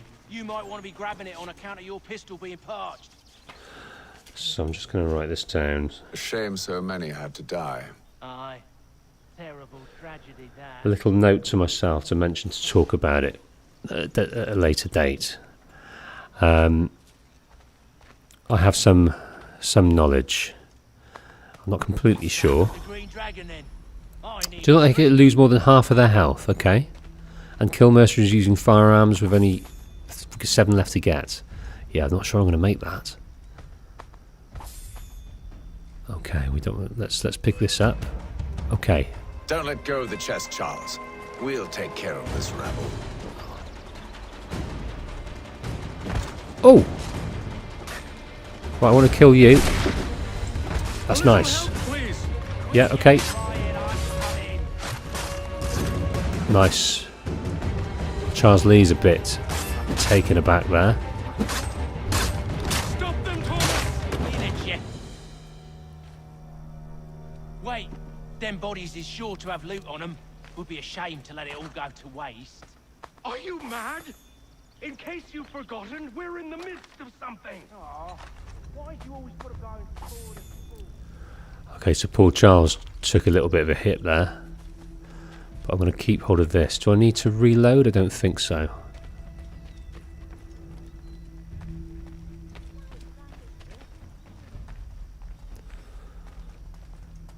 Okay, so we're gathering this this research that was stolen at the behest of someone, and he used mercenaries to do it. So that's what I've gleaned so far.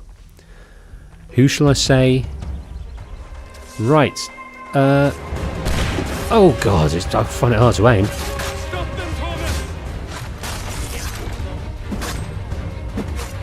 That's nice. Oh, that was very good. Right, I'm going to reload.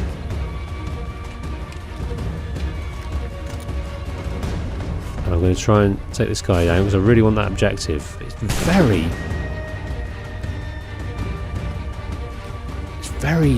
sensitive, the aiming thing. Oh, he's loading up as well. Who can go it first? Who can do it first? Right. In the nether regions. It's just a few fools with knives. They ain't Right, so so 6 tough. left. It's not the scoundrels I'm concerned with. Okay. More than half health we're looking for. I'm not sure of the rewards for sticking within the objectives, but synchronization in past games gave you some perks, maybe a bit of story. We of course learnt a lot about it Ezio and Christina by doing that. I'm going to shoot this guy up here. Bang. Oh no!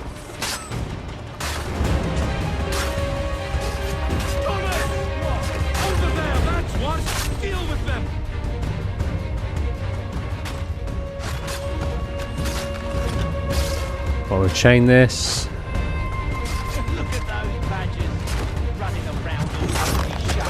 Oh, that was lovely. Oh, yes!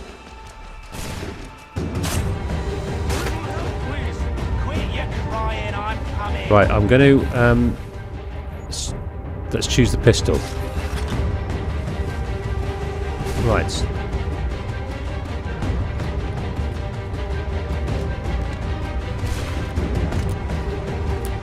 Yeah, right in the head. Picking up a musket is much faster.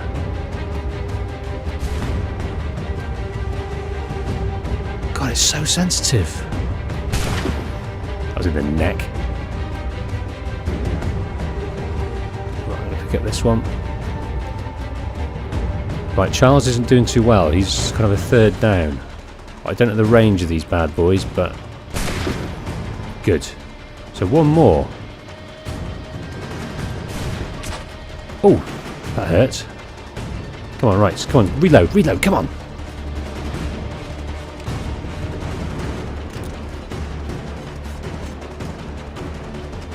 That seems to be the last. In the neck!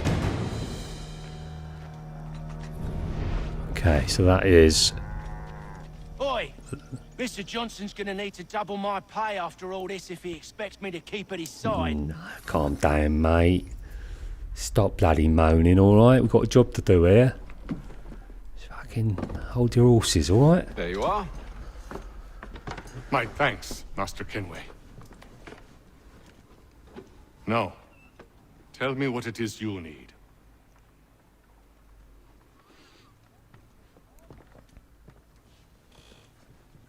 The images on this amulet, are they familiar to you? Perhaps one of the tribes has shown you something similar.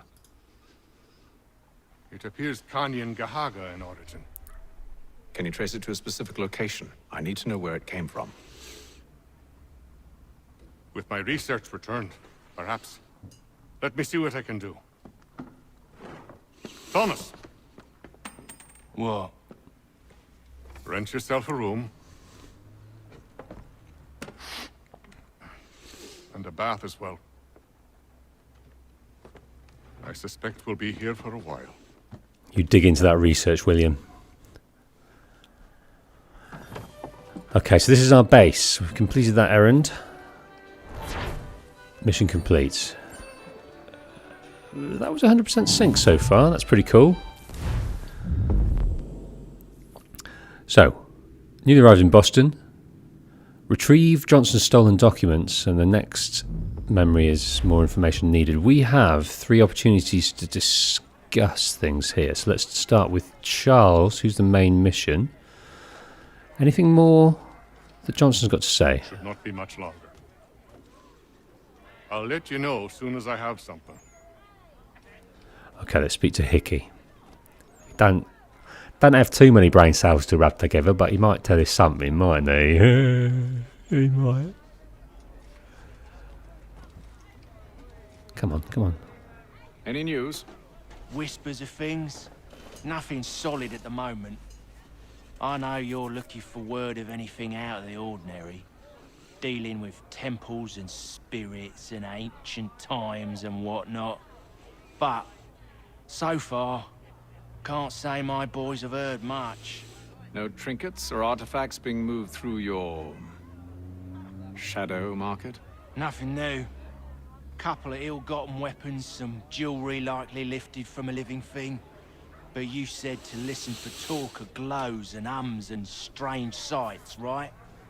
And I ain't heard nothing about that. Keep at it. Oh, I will. You done me a great service, mister. And I fully intend to repay my debt. Thricefold, if it pleases. Thank you, Thomas. Place to sleep and meal to eat is thanks enough. Don't you worry. I'll get you sorted soon. Yeah, you look out for those glows and ums, mate. Okay. Charles. I mean, let's look on this map. Is there anything to... Yeah, this looks like there's things to do downstairs, but I think those are the 2 conversations we can have, unless there are others downstairs. But I imagine that relates to those 2 guys. Yes, it does. Or we can speak to the bar lady. Bar person. Oh no, that's the door. That's the way out. No. Right, let's start this next mission.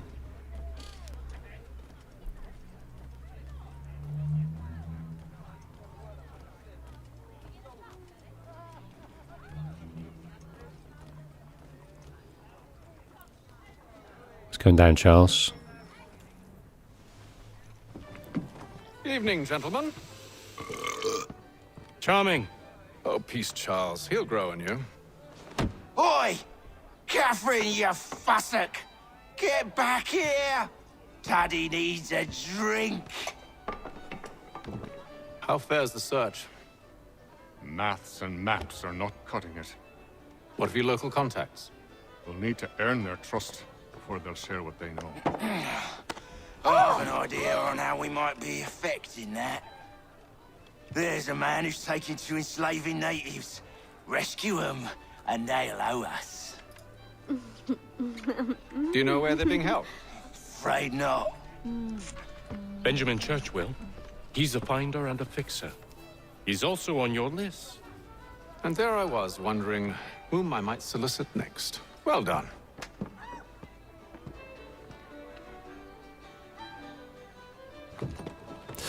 Okay.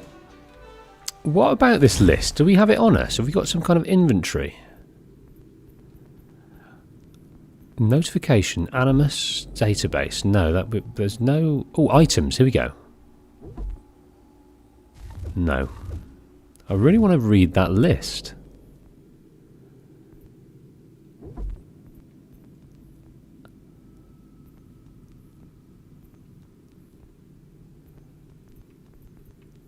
I mean, it could be... No, it won't be, will it? That's a shame. We got to see it for a split second in the cutscene, but I don't know where it is. Hello, Christian. Welcome to the stream. Stream.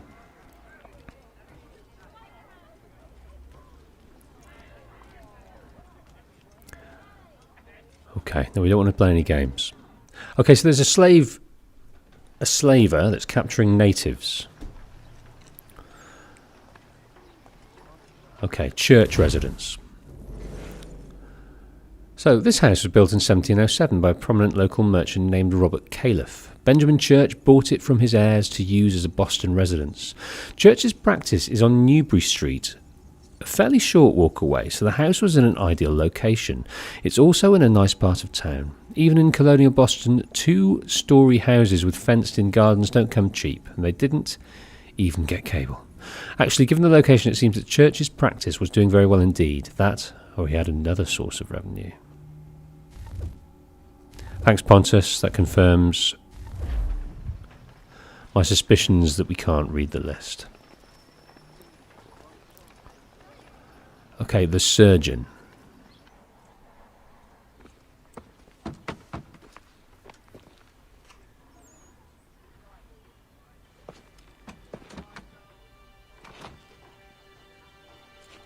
Wonderful. Oh, Charles. Charles? Sir?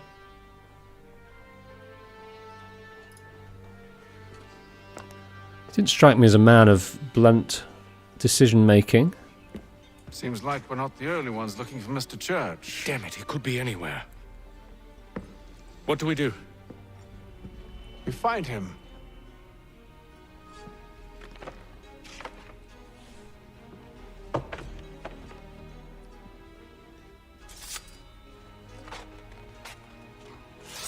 Come. I'll show you how. That's very crude as well, Haytham. You're getting on quite well, aren't you, and Charles? So non-lethal weapons. Orange markers indicate caution. These targets must not be killed. Okay. Now let's read about Benjamin Church, the owner of this place. So he was born in 1734, was a talented physician and essentially the first Surgeon General of the US Army. He was born in Rhode Island and graduated from Harvard in 54. So you're meeting him here just out of college. He'll be appointed head of the medieval wing of the Continental Army in 1775. Church goes on to become a vocal patriot, which makes him sound like a member but he was a member of the Sons' Liberty and his local committee of correspondence. He'll even speak at the 3rd anniversary of the Boston Massacre. And he's got a house in a nice part of town. Okay. Piggy! What are you doing there, Piggy? Why are you roaming around the streets there, Piggy? You want to be careful there, Piggy. Dry goods, feed, salt, and other sundries available in bulk from Robson's. The city's best prices guaranteed. A bit like a herald. Okay, so we're entering kind of an eavesdropping location. This is very Assassin's Creed 1, isn't it? Not our business to meddle, even if we've the best of intentions. But if you could have seen it, they were surely drunk carrying on like that, and during the day, no less. Okay, he's seeing me. When the SSI fills with the yellow, it means the target is suspicious. Once it's filled, the meter becomes... Move between 2 civilians to blend in. Now, this is very Assassin's Creed 2. What scandalous behavior from one who aims to be a surgeon. Not likely if he keeps up such carousing. Truly a shameful display. Benjamin's parents would be mortified. Perhaps I should send someone to retrieve him before he damages his reputation beyond repair. They stumbled off to the northeast. No doubt in search of a tavern or some other place of ill repute. Start questioning those on the street. I'm headed for higher ground. So your map and mini-map are revealed as you explore the environment. Climb to increase the rate of revelation. Ooh. Okay, climb the church and synchronize. Wait,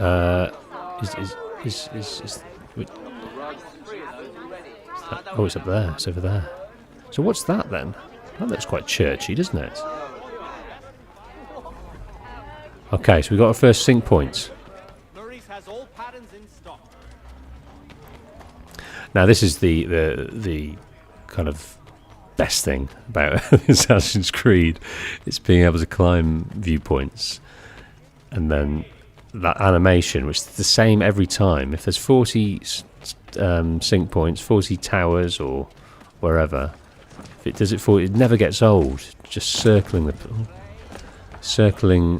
the place to get a look at the locale. I think I'm a bit early here. And then that graceful jump into a haystack or something similar. I mean, can we do our first? I'm assuming you can do leaps of faith.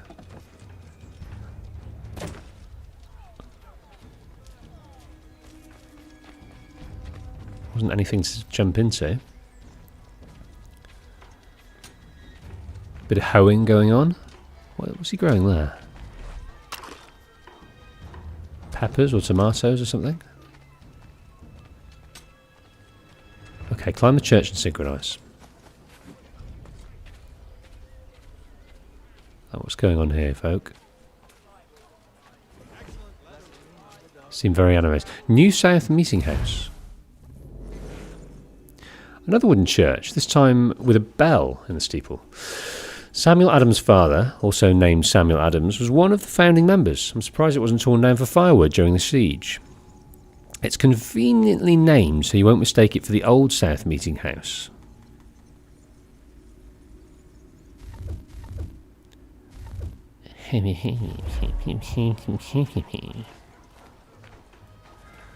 Up we go.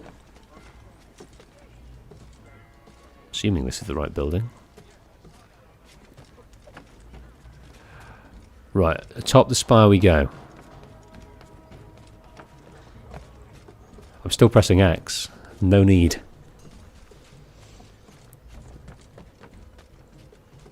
Up like a whippet. This is great. I do love it. It's such an improvement. The climbing is such an improvement. The animation, the audio. Hello, Eagle. Reaching high vantage points helps reveal the map and locate points of interest. Press circle to synchronize. There we go. Ooh. Bit of a turbo round. Oh, that's a bit quicker. With luck, one of those people knows what became of Benjamin. Right, eavesdropping more conversations. So we've got... Let's have a look. What's it? So we've got to go to another one. Eavesdrop on more conversations to find church. Okay. Direction of a haystack below. To perform a leap of faith. There we go. That's, I think I'll describe it in one of my critiques. It's like a shark. The leap of faith. Evolutionarily perfect, and they don't develop it because they nailed it first time. So let's go and eavesdrop on more conversations. I did have some optional objectives there, but I don't know where they are. If I do this, does it tell me? Yes, eavesdropped on a moving group of guards. 100% success in all eavesdrops performed. Right, let's motor through. Catch up. This is lovely. This is just beautiful. Okay. Let's not lose these guys. So he says to church that one way or another the debt would be settled. I don't envy the man. He's in time. Oh dear. What do you think they're planning? All I know is it can't be good. Probably looking for a nice quiet place to do the deed. From what I hear tell, his work usually involves quite a bit of screaming. Which reminds me, we'd best not buy any meat tomorrow. Good call, that. Okay. Because I was so concentrating on keeping up, I missed that. So, on about some aggressor and someone else in danger. I missed that, I have to say. Is it like the church is in danger in some way? From someone? Oh, that was nice. Look at that. I felt we did that better before.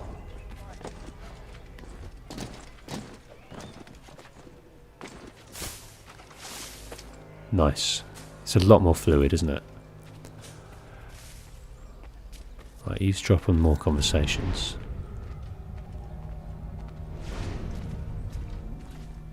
There's turkeys. There's chickens. There's all manner of stuff there. The livestock in the centre of the city, like people with small holdings. Yeah, they need to do that even in the city.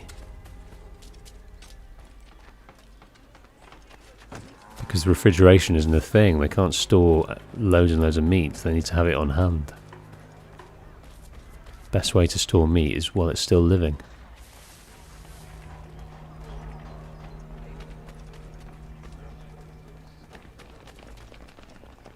Hello, boys.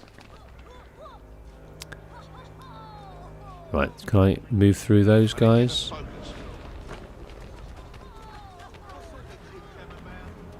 Easy for you to say. You didn't just watch your friend die. Recall what happened as best you can. There were 4 of them. All of clearly ill repute. They carried a 5th. He was bruised and unconscious. Thomas the fool tried to offer aid, so they cut his throat. And then they moved on, as if it were nothing. As if it... Which way did they go? I don't know. I was focused on trying to stop the bleeding. Come on now, try and remember. That way, I think. Okay, so someone was injured. I still don't quite get the gist of what's going on here. I'm not going to go that way, just in case I'm rumbled. I'm just going to go this way. Looks like we can run around pretty readily. Ah, thanks Syad. Pressing X while running overcomes obstacles instead of climbing on them. Yes, that's good. Let's try one. Let's try one. Let's try this one. Well, didn't do it then. Didn't do it then either. Oh, I don't know. Right, let's go and climb this point here before we go and listen to that.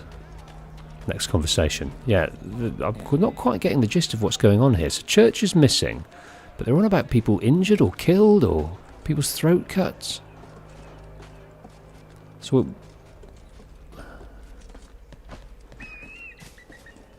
yeah, I've lost the thread a little bit, but we'll pick it up, I'm sure. Beware the cross.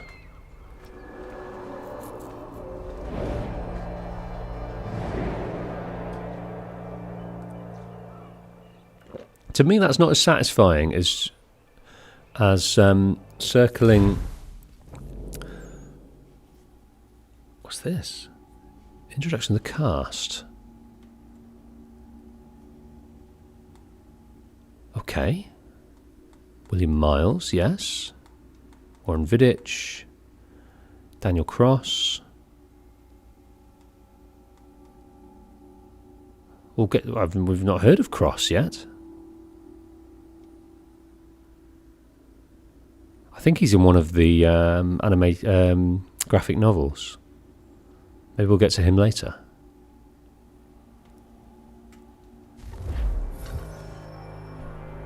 Okay.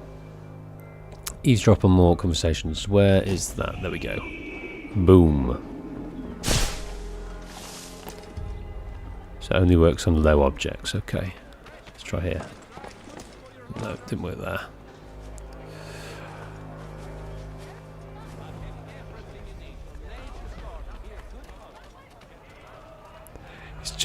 I'm really loving the city vibe. There's just so much going on and more diverse sort of everyday life NPC activity. It's pretty great.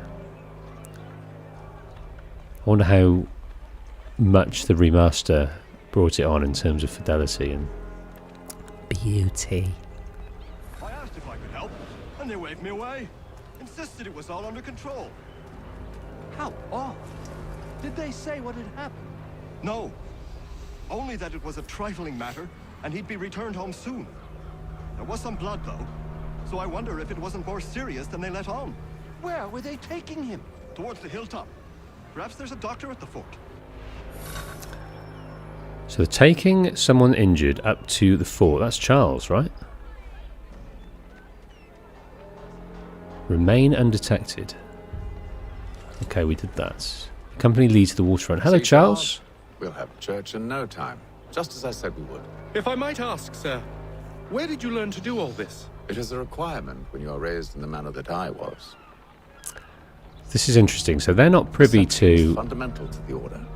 It guides these the feet when skills. running and climbing, informs the hands when striking and fighting. But most important, it transforms the senses, and we begin to know the world in a different way. Well, to have the senses, you've got to have an ancestry of the ones that came before, which I think we all have in some degree, in a greater degree. There's some kind of DNA, but others are stronger than others. Some are stronger than others. Okay, accompany Lee to the waterfront.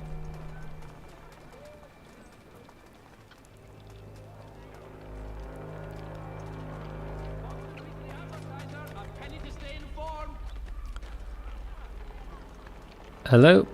Yeah, we can get on with this now. We're not going to get disturbed by soldiers at the moment.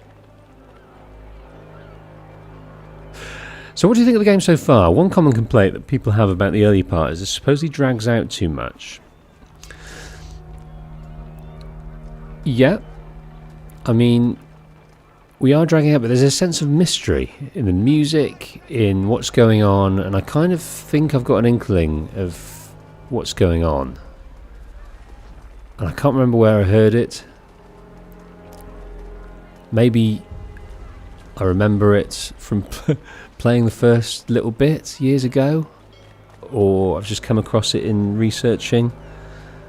But it's leading to something, isn't it? And that's quite exciting, even though it's quite slow. You're getting a sense of... oh dear. You're getting a sense of the world. And that's exciting. Boston is alive. And it is slow. That's for sure. But it's not a problem for me at the moment. I'm intrigued. We've had a bit of variety. We were in a royal opera, we were on the boat, and now we're getting to understand this mystery, calling it the Order, people not knowing who we are. We've got these skills. Careful. The place is well guarded. We need Press to up while targeting a hiding spot to tell your escort to hide. Where is a hiding spot? Where is a hiding spot? How do you target a hiding spot? I've no idea. Alright, we're okay at the moment.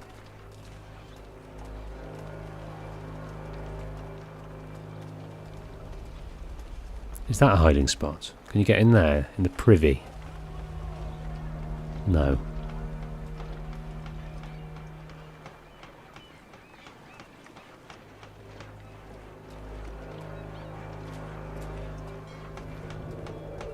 Right, this is a restricted area. What's he doing? Is he just waiting? Company lead to the waterfront. Okay. Let's try through here.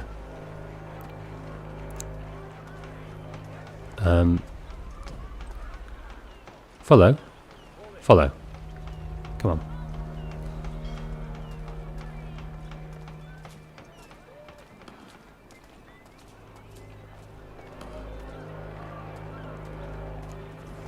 Yeah, this music's really stirring, isn't it? I'm enjoying it. Company lead to the waterfront. Well, we were at the waterfront, were we not? Okay.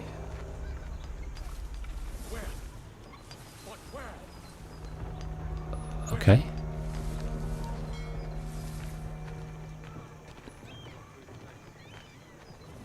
Fort Hill and South Battery. Fort Hill is the second highest hill in Boston. If only it had tried harder. And overlooks Boston Harbour. Defences were built here in the mid-17th century, along with a smaller one-gun fortification near the harbour named the South Battery. The South Battery was expanded in the 40s but has fallen out of use by the 60s. Both it and Fort Hill were rebuilt by the Patriots during the Revolutionary War, but both were dismantled before the turn of the century. The hill itself was levelled in the late 1860s to make room for more land, so it never realised its dream, becoming the highest hill in town. Hills are the natural enemies of Bostonians and always will be. So, is Boston quite flat?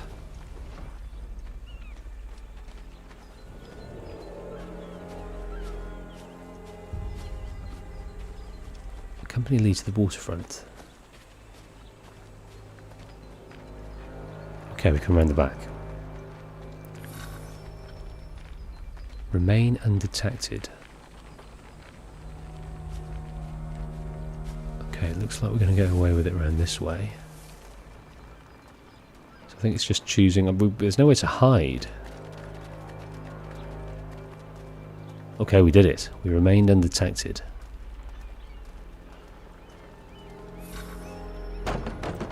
Locked. I'll have to find the key. Wait here.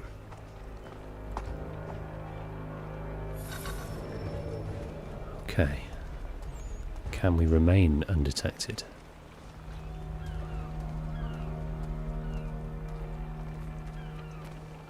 How the bloody hell are we going to get over there? Can we kill him?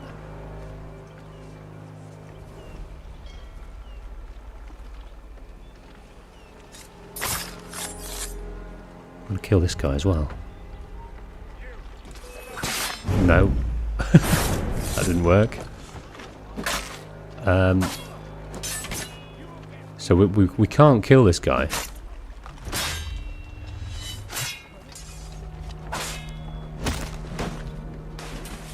I think we might have a problem. Unless we can see that over here. Come on, sir. Oh, he's gone. Steal the key from the guard leader. What bloody hell's the guard leader? So going into the bushes naturally.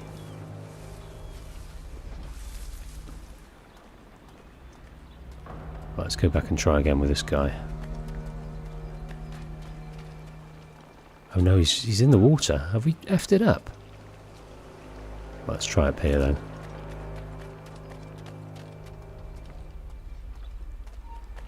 Oops.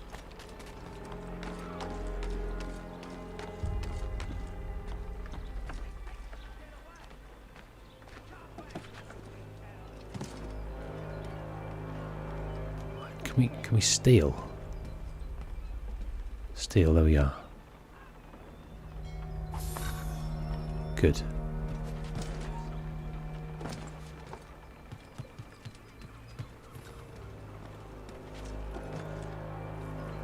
Okay. So we've got the key. Oh, we've got some spam here. Away with you, spam. How do we remove this? Can we report it? Reporting it. Reporting it as pornography.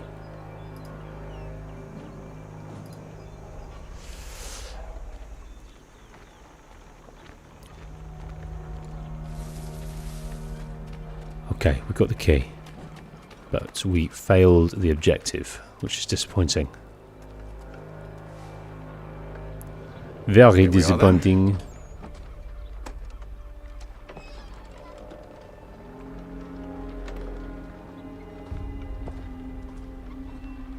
Why must you always make these things so difficult? Silas.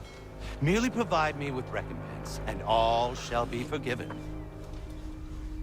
I'll not pay for protection I don't need. Clearly, you do require protection. Else we wouldn't be here. How very gauche. Now, what shall we do about our guest? Maybe I take his hands, put an end to his surgery. Maybe I take his tongue, put an end to his waggling. Or maybe I take his cock, Ooh. put an end to his fucking us. So many options. I can't possibly decide. Not the cock. Take all three. Now, hold a moment. Perhaps I was hasty in refusing you earlier. I'm so very sorry, Benjamin. But that door has closed. Be reasonable, Silas. I rather think I was.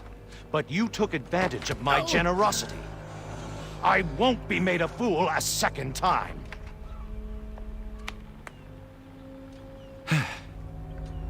I fear I lack the constitution to bear witness to such barbarism. Come find me when you're finished, Cutter. You'll regret this, Silas. Do you hear me? I'll have your head. No. I rather think you won't. Okay, so he's being mutilated. Silas has left. Okay, let's read about Silas before our church gets carved up. So he was born in 1720. Silas Thatcher was the nephew of a well-to-do London merchant who purchased a commission for him in the British regulars when he was quite young. He was sent to the colonies in 50, poor man, where he was posted at the defences along Boston Neck. You won't be surprised to learn that Thatcher had a mean streak. Few men wanted to serve under him, which might be what led to him being posted in Boston in the first place. Living in the colonies was regarded as something akin to exile at the time. Actually, come to think of it, not much has changed. Men who advanced under Thatcher's command were noted for their cruelty, like his personal assistant Cutter, which even you might have guessed is a nickname meaning one who likes to cut things. At the time, pay in the army was notoriously bad, and soldiers would often pick up jobs in their spare hours to make ends meet. Unemployment in Boston was high. However, Thatcher found something he enjoyed much more, demanding protection money from merchants in Boston. Not only that, but he dabbled in theft, fencing stolen goods, and the slave trade. A real Renaissance man, capturing the local indigenous people and selling them off to the highest bidder, which is what he was doing when Haytham found him.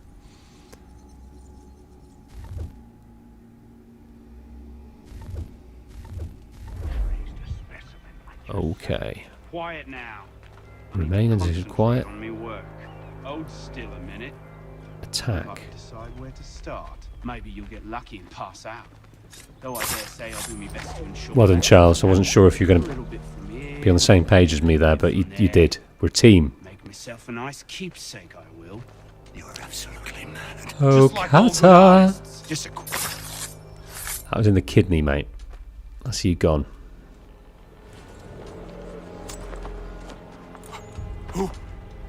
Who are you? Haytham Kenway, at your service. I don't understand. Why are you here? Walk with me, Mr. Church, and all will be explained.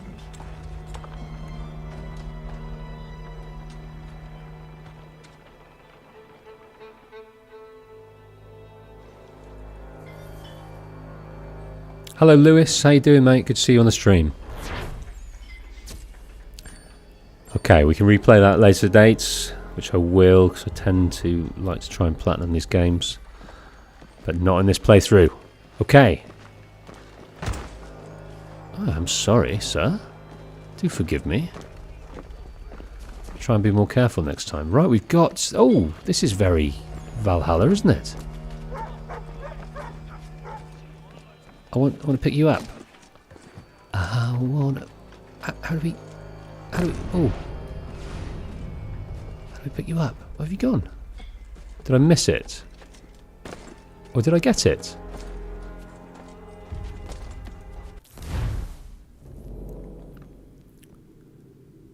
The island map page is lost. Come back again to find it later. Okay. We missed our window. Yes, you do that in Valhalla with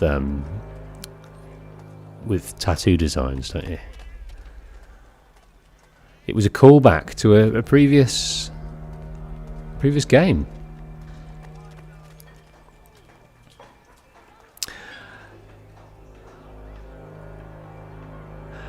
So Jonathan, so excited for this playthrough. I personally became a bit frustrated by the game halfway through because in my opinion it does a poor job of explaining some of its systems, but it ended up being one of my fave ACs. Yeah, we're going through a quite long drawn out kind of tutorial affair, but it is story driven, so that's good.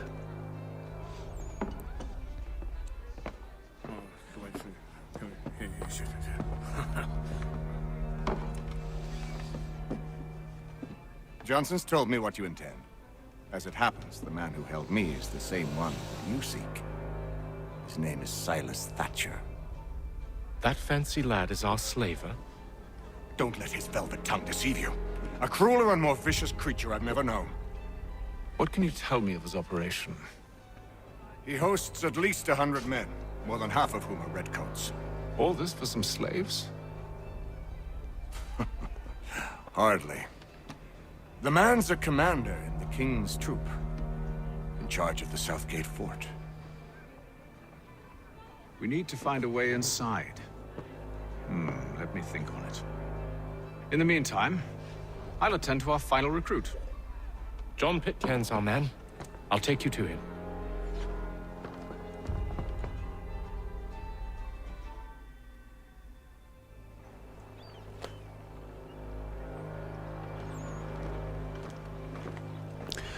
John Pitcairn.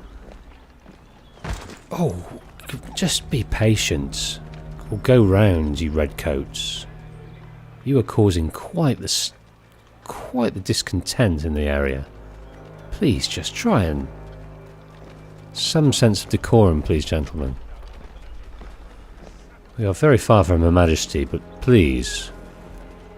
manners cost nothing. Okay, the soldier, start mission. I'm just wary that we're not doing things. I mean, we could do various viewpoints. We've got plenty of viewpoints. We've got this almanac. That's nice. The eagle opens its wings if we've done it. There's the shop. There's not bundles to do yet.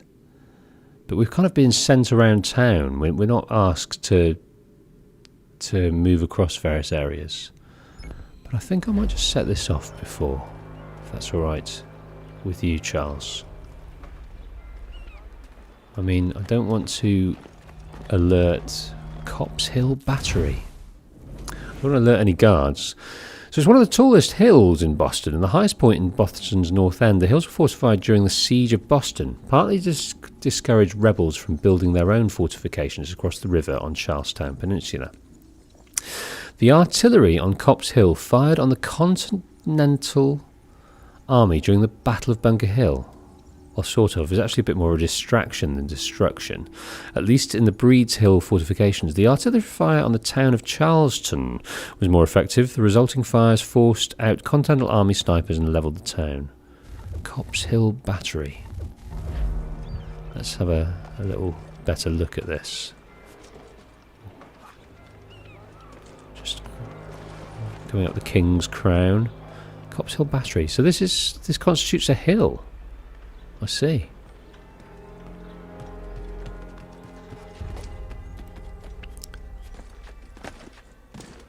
Yeah, we'll come back to Charles, but I just want to have a prance around. Being led from mission to mission without...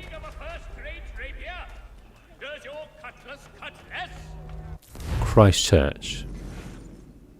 This is known today as the Old North Church because it's the oldest church in the north end of Boston. 1776. It would have been known as Christ Church, named after Jesus Christ. Oh, fuck. This is where, on the night of Paul Revere's ride, 2 signal lanterns appeared to warn rebels on the opposite shore that the British regulars were on their way to seize weapons. The signal was Paul Revere's idea, but contrary to popular belief, the lamps weren't a signal sent to Revere. They were meant to warn lookouts on the opposite shore in case Revere was captured. This church was a natural choice for a signal flame. It was the highest steeple in Boston and easily seen from the other side of the river. Even better, the church was Anglican. The congregation was full of wealthy loyalists who would suspect the church sexton, Robert Newman, a friend of Revere's, of sneaking to the church at night to send secret messages. While the British would, actually. They captured Newman a few days later and questioned him. He put on a terrific show and managed to convince them he was innocent and then fled town.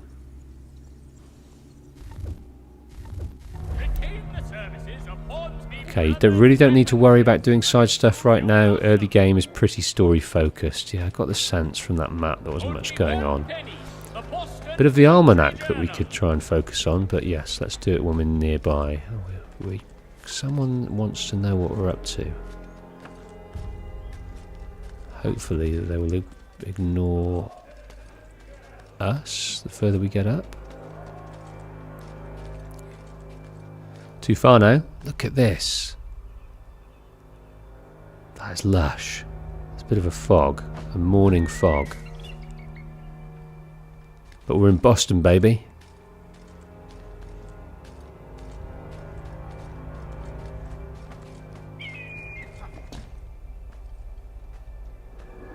Pontus, this is interesting. I hate to be the bearer of bad news, but the ambient music playing is a bug. It's only meant to play when you're syncing a viewpoint. You can quickly exit to the main menu and go back in to make it stop. I don't want to, do I? I think it's lush.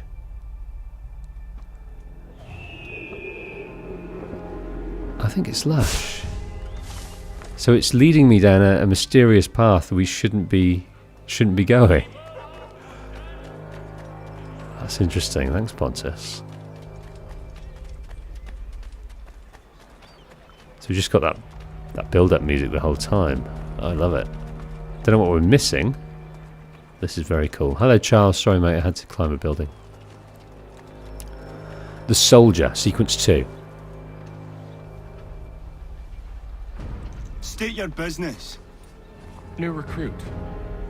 More kindling for the pyre, eh? Well, go on then. Thank you, Redcut. How did you manage that? Did you forget, sir? John Pitcairn. Okay. 54. Captain, British Army Marine. Fought in the French and Indian War, but I can't find much about his postings. He's listed as being on the HMS Lancaster during the capture of Louisbourg. That's in Canada. No record of him being on the American side of the colonies, but it seems he did some covert work as well. I'll explain the lack of details. Pitcairn was promoted to Major in 71, and he gained a reputation for being well liked by his subordinates and praised by his enemies. That's a difficult trick to pull off. Pitcairn. My commission is with General Braddock. When I'm not attending to you, of course. General Braddock. Who's this Braddock fella? He's on his way, apparently. Okay, so they've got cannons pointed outwards for an impending attack. We're amongst the Brits. We're pretending to be a new recruit. So why has Charles Lee got access? Your acts are treacherous. Braddock. Give me one good reason. I shouldn't kill you right now. This is this Braddock fellow. Were you planning to announce yourself, or did you hope my men wouldn't notice your arrival? If you'll allow me to explain. Oh, by all means. I should like very much to hear this. I have not deserted, sir. I am here under Commander Amherst's orders. Show me a letter bearing his seal, and you might be spared the gallows. I have no such thing. The nature of my work, sir. It's the sort of thing best not put to paper. Hatham. General Braddock? I suppose I shouldn't be surprised. Wolves often travel in packs. Master Pitcairn won't be here for but a few weeks. I shall return him to his proper post once our work is finished. The devil's work, no doubt. It's bad enough my superiors have insisted I grant you use of Charles. But they said nothing about this traitor. You'll not have him. Edward, listen to reason. We're done here. See these gentlemen out.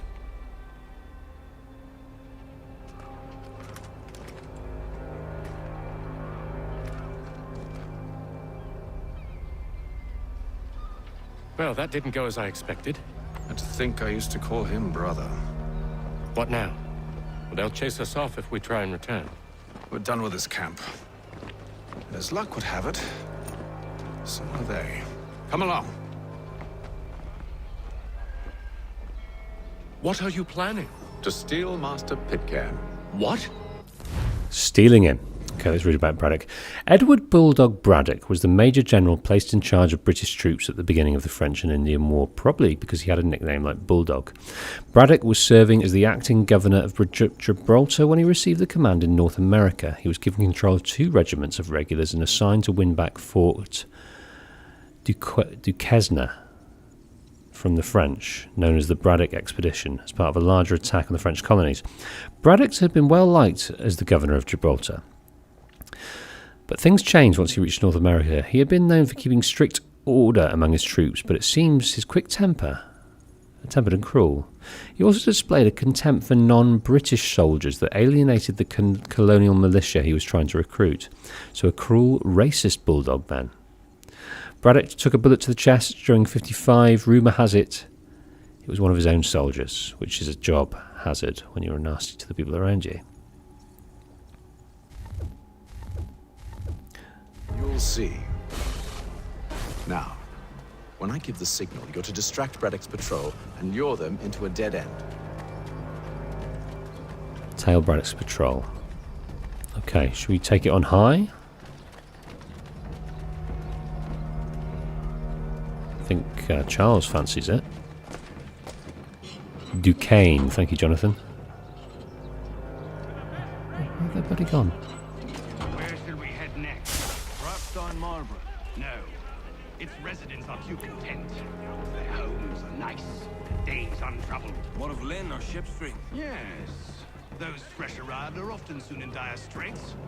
They're more likely to seize upon an opportunity to fatten their purses and feed their young. Oops.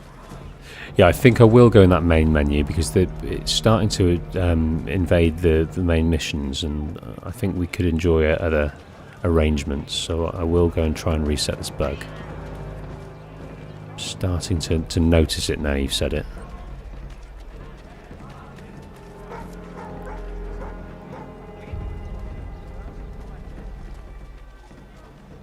It's nice how you start to look around corners when you get close.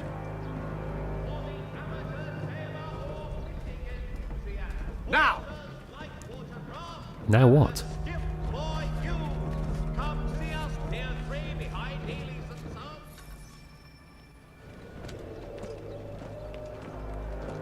Yeah, it's invading the cutscenes, isn't it? You thieves and scoundrels, one and all! Fie on you and your false war! Oh, that is a slight. After him! Dirtied the tunic of these British soldiers. But he's done his job. He's follow leads the ambush and patrol.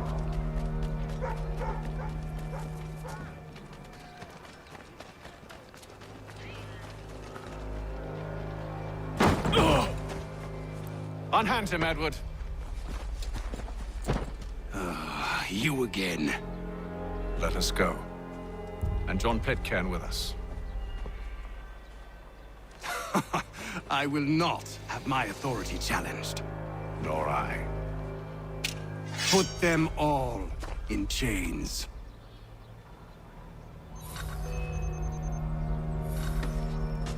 Right. Oh. Okay.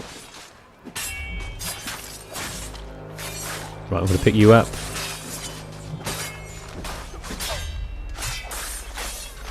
That's nice. I'd quite like to pick up the musket and have a good fight.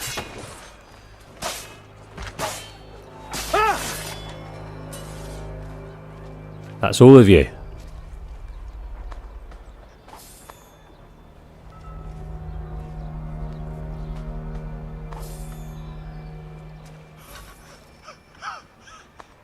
Prevent snitches from calling reinforcements. Oh goodness. Okay, I don't know how I was meant to do that. I'm losing as much as I can here. Okay, Braddock. I stay my hand today because you were once my brother, and a better man than this. Or should our paths ever cross again, all debts will be forgotten. You're free now, John. Traitor! Go on then! join them on their fool's errand.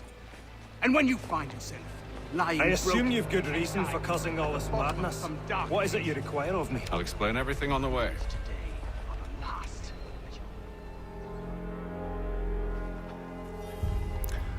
Okay. Now, I'm assuming... Let's look here. Can we save and come out?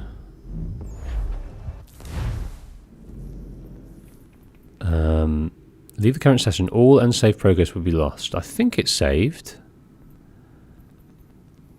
Yeah,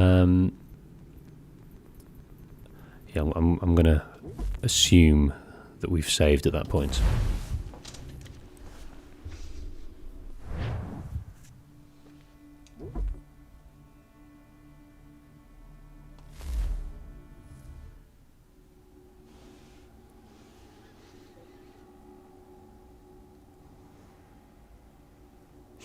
Yeah, you want to hope it was automatically saving, as every other game has done, but I've played a few games lately that aren't so hot on it.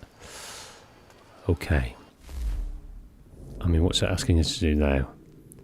Hatham has been sent to the American colonies to recruit allies.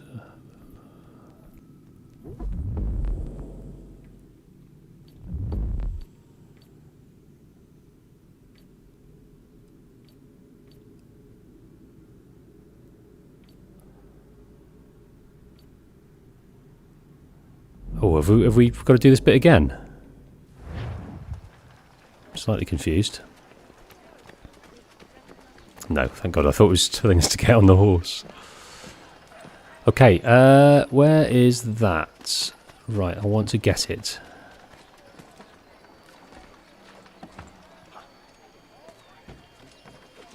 Oh!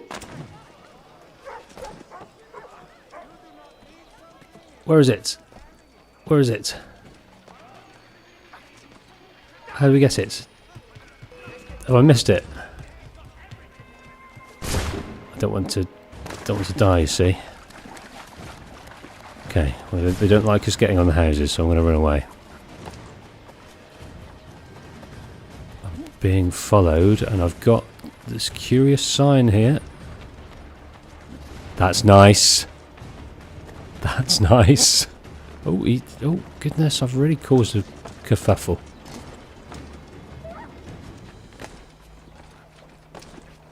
Okay, well that's dealt with it. Yeah, those almanacs are really causing me problems. Really causing me problems. There's a route that you need to take. Do you get it at the end of the route? Can you get it midway, or have you got to follow it to where it goes? Okay, we've got some games, but our posse is upstairs. Yeah, it must be really... Oh, yeah, we'll talk about it when certain revelations happen, but I'm confused as to how it is going to be revealed. I'm pretty sure what's going on, but I need to know. Okay, Johnson, what have you discovered, sir? This business with Silas confuses me. If Britain stands any chance of pushing back the French, they must ally with the natives, not enslave them. Silas is loyal only to his purse. That his actions harm the crown is irrelevant. So long as there are buyers for his product, he'll continue to procure it. All the more reason to stop him, then. My days are spent in Congress with the locals, attempting to convince them that we're the ones they should trust. That the French are merely using them as tools, to be abandoned once they've won. Your words must lose their strength when held against the reality of Silas' actions. I've tried to explain that he does not represent us. But he wears the red coat. He commands a fort. I must appear to them either a liar or a fool. Likely both. Take heart, brother. When we deliver them his head, they'll know your words were true. Okay, let's speak to... Who's this guy? That's Church. So, a question for you. Why medicine? I'm supposed to tell you I care for my fellow man, right? That I chose this path because it allows me to accomplish the greater good. Cryptic. Are these things not true? Perhaps. But that's not what guided me, no. For me, it was a less abstract thing. I like money. They don't sound like assassins, do they? There are At other all. paths to fortune. What better ware to peddle than life? Nothing else is as precious nor so desperately craved. And no price is too great for the man or woman who fears an abrupt and permanent end. Your words are cruel, Benjamin. But true as well. He doesn't share these You sentiments. took an oath to help people, did you not? I abide the oath, which makes no mention of price. I merely require compensation. Fair compensation. For my services. And if they lack the required funds? Then there are others who will serve them. Does a baker grant free bread to a beggar? Does the tailor offer a dress to the woman who cannot afford to pay? No.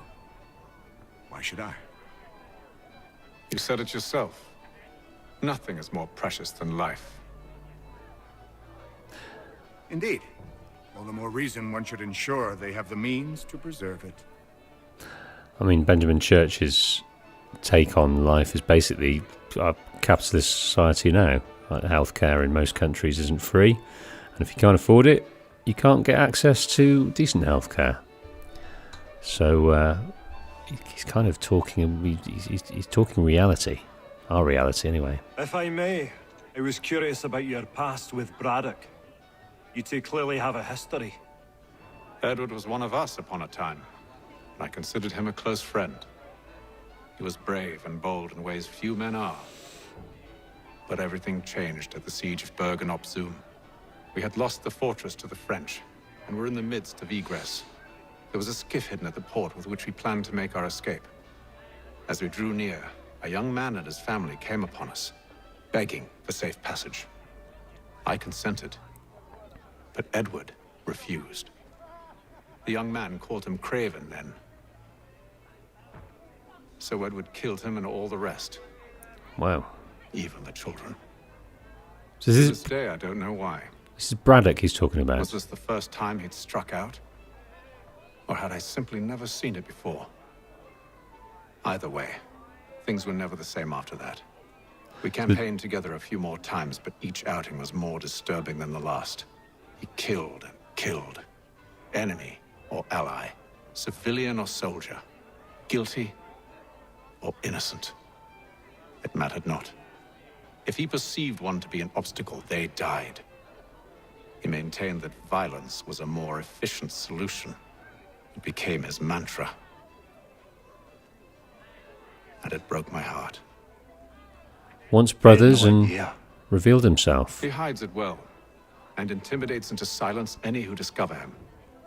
Those who persist have a tendency to find misfortune. And we should stop him. I suppose you're right. But I maintain a foolish hope that he might yet be saved and brought back round to reason. I know. It's a silly thing to believe that one so drenched in death might suddenly change. I'm sorry to have brought this up. It was not my intent to sour you. Nonsense. We are brothers now. There should be no secrets between us. Okay, so we're assembling this small team of allies that are going to help us find access to the precursor sites. We've got this guy, who I don't think we can talk to at the moment. Yes, we can. When I know something, you'll know something. Well, you haven't bloody moved, mate. You were staring at that mug and treating me like a mug. Just get off your fucking arse and go and do some bloody work, mate. Go and get some intel. Infiltrating South Gate. Gentlemen, I believe I found the solution to our problem.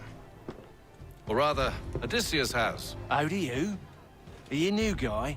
The Greek hero, you lobcock. Allow me to explain. Lobcock. We enter Silas' fort, under the pretext of kinship. Once inside, we spring our trap, Free the captives and kill the slaver. Dodgy, dodgy.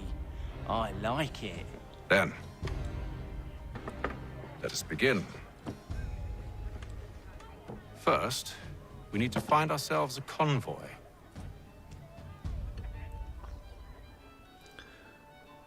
Okay, we've got a bit of pub dilly music here. Okay, so this is the plan.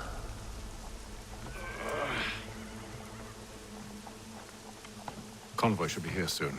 We'll attack on my signal. Understood, sir.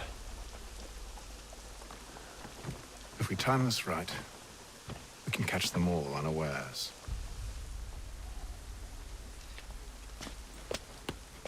Only one penny.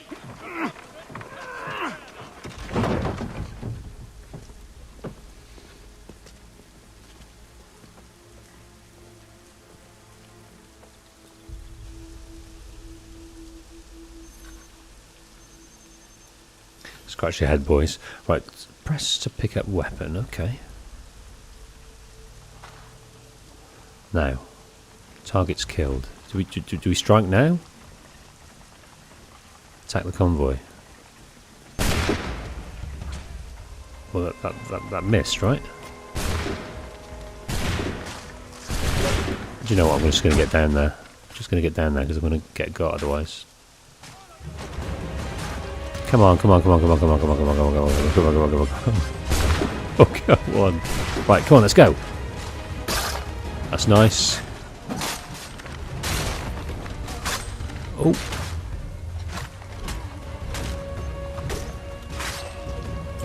So they've got the assassin sign above them, so we're definitely assassins. We're definitely assassins. It's cryptic. Charles, you and William serve as vanguard. Let no man reach us. What about me? You and John will follow from a distance and keep watch over us. I'll signal you when I have need of your services.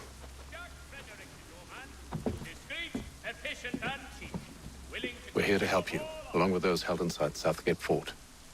Free me. Not until we're inside the gate. I can't chance an inspection of the gate going wrong. I'll see you safe. You have my word. She doesn't trust any white man. Do you know anything of Silas' operation? How many men we might expect? I'm just going to read about the French-Indian War because that's interesting. This is one of the many wars in the long-standing British v French rivalry. This particular war being over who could come out as the biggest colonial power. Of course, it wasn't enough that the British and French fight one another. They convinced a number of North American indigenous nations to join the conflict as well, hence the name French and Indian War. The war started in the colonies, but it spread to Europe, where it was known as the 7 Years' War. Before you pointed out, yes, I know the dates. Conflict started in 54, but declared until 56.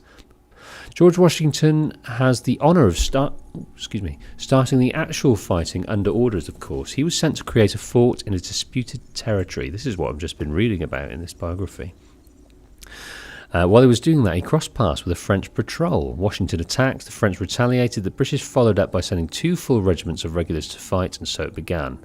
The British fought a losing battle until about 58, when they got a new Prime Minister who decided funding the war effort was a priority. Possibly because of the whole French thing. Maybe he ate... Oh, God, they added support. The British, along with their indigenous allies and the colonial militia, began to gain ground slowly but surely. Eventually, the French were driven out of almost all their territory north of the Caribbean, something we are in Britain celebrate with a special holiday called... So the British won, but they were left with huge war debts. They tried to pay these off with taxes levied from the colonists they defended from the French, who would have them all eating onions and saying, "Oui, sir, no, sir," before you knew it. Thanks, Sean. The colonists objected, leading up to a series of protests which were part of the unrest that led to the American Revolution. Talk about gratitude. Okay. Yeah, I've read about that. It's about old George. He was... The nature of their defences. who wasn't so successful in his early You must military be rather career. important to him if you were given your own escort. Sir, we've enemies ahead. Shall I engage them? No. Let Jonathan and Thomas take care of it. As you wish. I wish you'd trust us. Though I suppose it's only natural for you to be wary. So be it. He's chatting her up, isn't he? He's lost his reins. The reins have bugged out. Okay, so we're entering the fort. We've taken the clothes of the redcoats. We've got the slave trade wagon. We're going to go in there. We're going to get amongst this Silas Thatcher. Free the slaves. And then that's that. Why? I've forgotten why we're doing this. I've forgotten the overarching thing. Press L1 to launch the attack before being discovered. Someone remind me of the overarching thing. Let's have a look.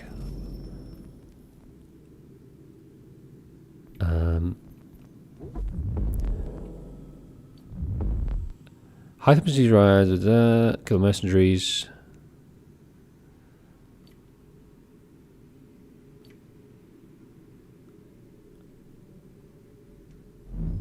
Just free those held captive. Was it trying to find news from the natives?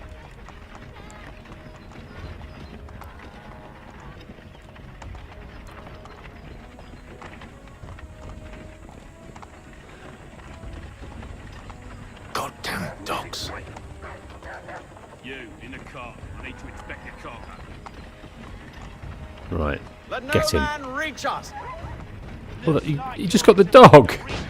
You just got the dog. Why did you get the dog? That was upsetting.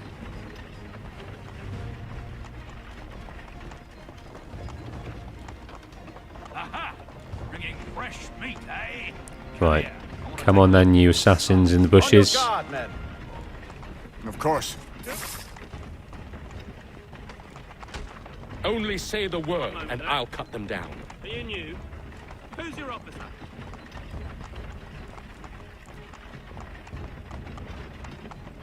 Engage the enemy. Like you're to meet the Reaper. Well done, folk. What a team we've assembled. All clear. We're doing some good work here. Defeating the nasty British, the evil Thatcher, and seeing off some slave traders.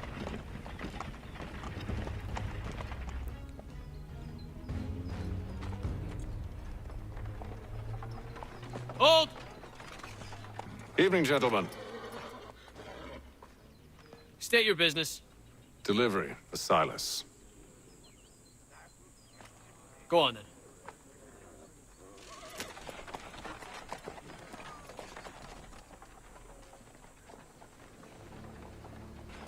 We're in. See? I'm freeing you just as I said I would. Now, if you'll allow me to explain. Let her go. Didn't go as you planned. No, she won't. What's the plan? Free the captives and avoid detection. What of Silas? He dies. He dies. He must die. I know when you're ready to strike. Okay.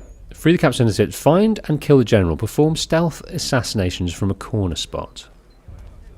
Hello, Brian. Welcome to the stream. We are to be silent. We are to be stealthy. We are to try and assassinate from corners. Oh, well done. Right, I'm going to take it through the bushes.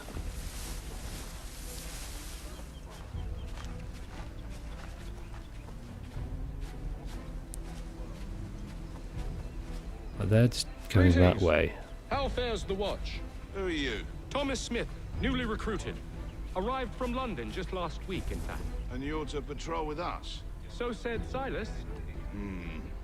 I assume it's all rather straightforward. Free the captives undetected. Oh, excuse me. Order is maintained.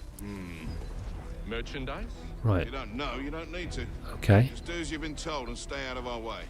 Of course. I don't know if that constituted a corner. I must say, the weather in Boston is much fairer than back home. Right. Wait until winter and see if it goes the same. Or summer for that. So these are the captives. Away they go. And there's another one over there. How are we going to get there without being detected? I do not know. Can I go across? Is anyone looking? I assume it's quiet here most days? On occasion we'll catch a smuggler trying to ferry contraband. I think we can. I think we can move across without being seen.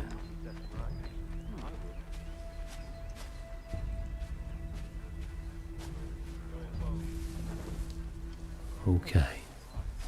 Gonna use this bit of cover. Oh dear. No, get down. Oh dear. Let's get in the bushes. Oh dear.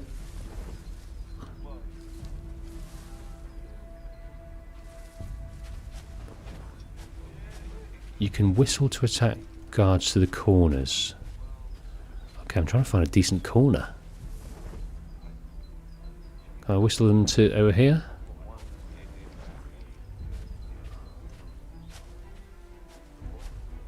Let's try against this tent, see what happens. Oh dear. No, I don't think we're going to get this one. Right, what's wrong with these guys? Why can't we free those guys?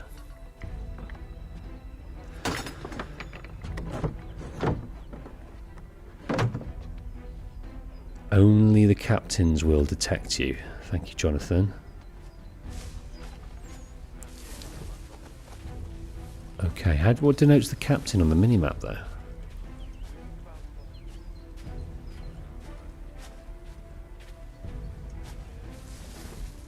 I'm going to try and go around this way. Do you think we'll get noticed here? No. Oh, there's a captain. Yeah, you're right. We can get amongst the hoi polloi fairly easy. Oops. Okay, let's try this then.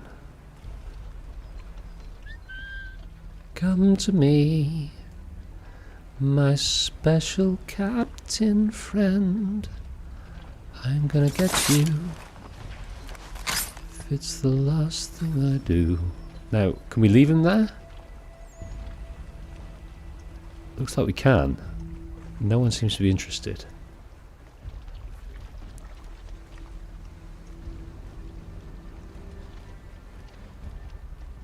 Right, I'm going to not go up yet. I'm going to scale along. Oh, shizer.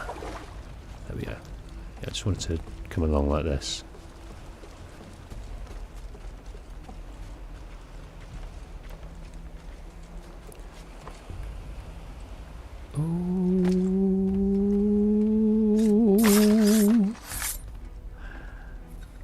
Yeah, we failed the objective, that's for sure.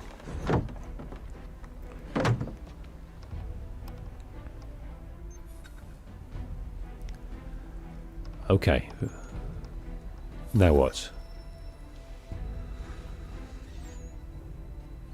An hour of quiet was all I asked. Instead, I'm awakened not 10 minutes later by this cacophonous madness.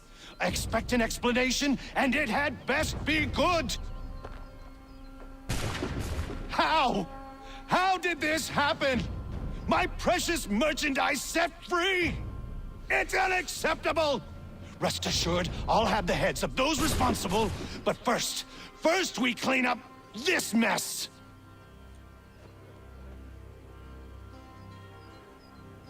Seal the fort, Kill any who try to escape. I don't care if they be one of us or one of them. To approach the gate is to be made a corpse. Am I understood? He's very angry. He's lost his revenue stream. He was moonlighting. Push them back. Avoid the firing line damage. Oh, how do we do that? Human shield. That's very cool.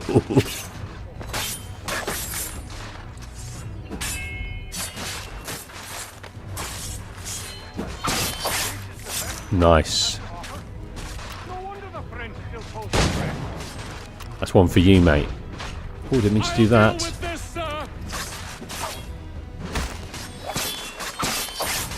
These animations are really damn special.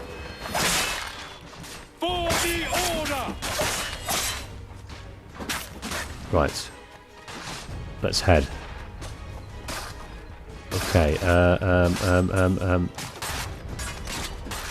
but I want to avoid this. How do we do it again? No, I've just done all of them. Failed all of them. That's pretty tough, isn't it?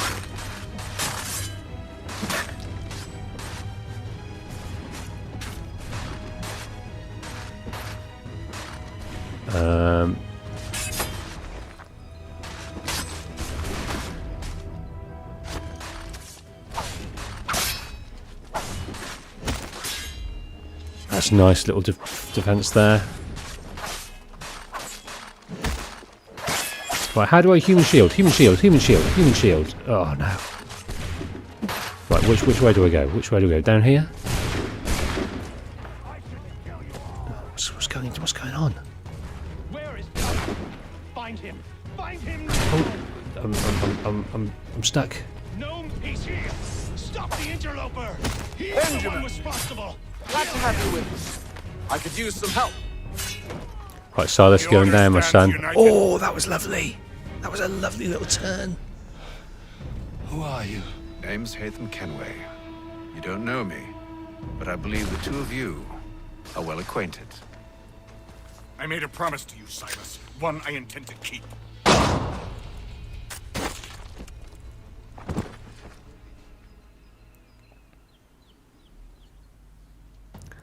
Man of his word.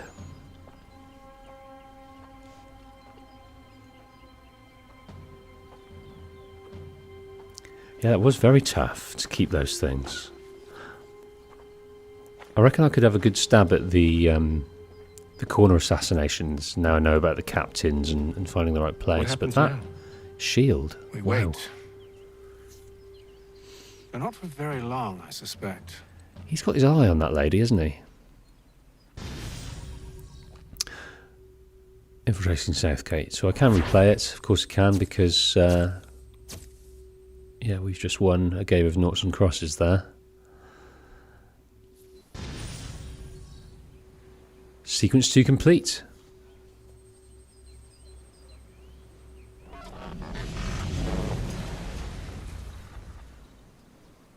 It's been several weeks now since we freed the Mohawk prisoners from captivity. I had hoped their leader might make contact, but there's been only silence. My men grow restless. They want to know what comes next, and I do not have an answer. Lee alone remains active, pursuing leads, however slight. He stalks the city streets and scouts the bordering woods, hopeful that he might make contact with one of those we saved. There was a woman there that night. It was she who helped the others to safety. If we can find her, I believe I'll have my answers. So, I watch and wait, hopeful that my true mission might finally begin.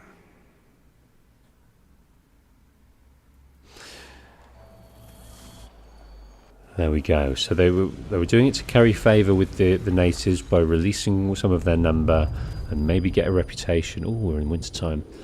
Amongst their people, and you know, to earn some information from them about the location of the I love this word, precursor. Precursor locations. Kill streaks allows you to get instant kills. Right, should we give this thing another go? Where is it? It's there. Right, where are you going? You're going up here. Sorry about the alarm there. Someone in trouble? Right, where are you? You're over here. Oh, come on. I'm going to lose it again, aren't I? It's lost. Come back later. Third time. Third time I've lost it. So I've just got to know where it goes. I guess I needed to head over there.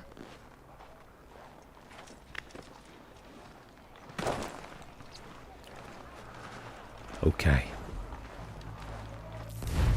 What else can we do in this town? Yeah, there really just is the almanac at the moment, isn't it? We'll get one eventually, I'm sure. So that's for old Benjamin Franklin. Okay, so we've moved on a season or two. Charles Lee has been scouting, trying to find these people that we freed. So he might have a lead. Hello, Charles. Any luck finding our mystery woman? Word is she's been stirring up trouble just outside the city in a town called Lexington. Well, then that's where we'll begin our search. I'll meet you there.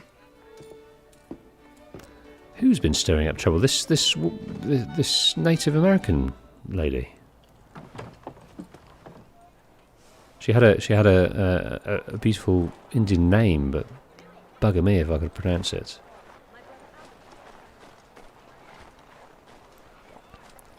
Right, we'll continue with this mission, but this might be the last for this session, and we'll reconvene some point next week. But I am thoroughly enjoying this new world. Beautiful, detailed, lovely city. I love the lighting. I love the era. Liking the mechanics, liking the animation. Confused about the story thus far, because I do know that we don't stay this character for forever. An inkling of the outcome, but buggers how it transpires, because he seems a good bloke, a real good bloke, but some of the people he consorts with, especially Church, seem not to be very assassin-like to me. So we'll see how that transpires and unfolds.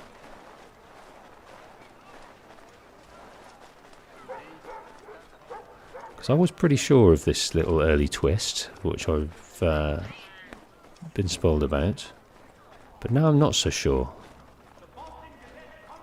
Can I pet this mangy little cat? Look at the breath coming out of him. Oh, hello. Hello. Rabid cat. Okay, where are we going here? Very low, very low. We're going all the way down here, and we can fast travel. But let's not fast travel. Let's go and head down here. 300 meters away and just soak up the atmosphere. It's winter time.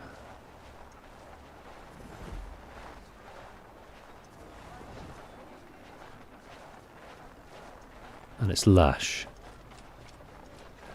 So yeah, check them out while chasing them to see where they go. I was trying to. Oh, that's good. Orphans will attract attention and slow your movement. Give them a few coins to continue.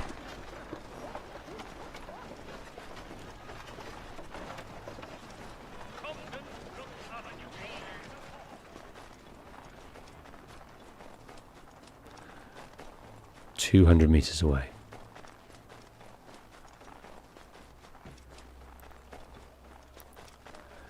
Yeah, it's very long and drawn out, this, isn't it? And it is slow, but I don't dislike it. I'm intrigued and I'm fascinated by the world. Undertakers. Count on them to provide the full range of peaceful, dignified services for your dearly departed. So, basically a herald. Paid, probably to propagate commercial endeavours.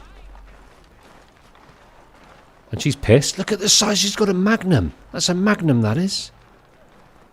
That is a huge bottle.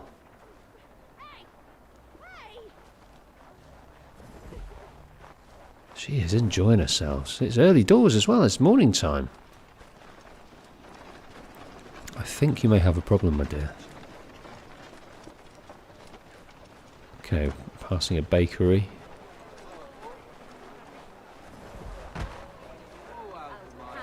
A market, a little mini market. Hello, folks. I'm trying to see some sort of interesting behaviour going on, but it's sort of just gesticulating and... What can we do with this? Can we do anything with this?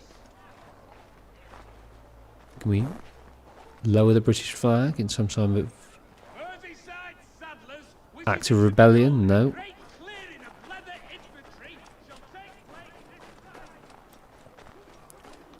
Right, can we go through here? We can. That's nice. I don't know if we could have stayed in there and had a little look around. I don't think so. I think that's just some kind of evasion tactic. Let's just go and deal with this guy here.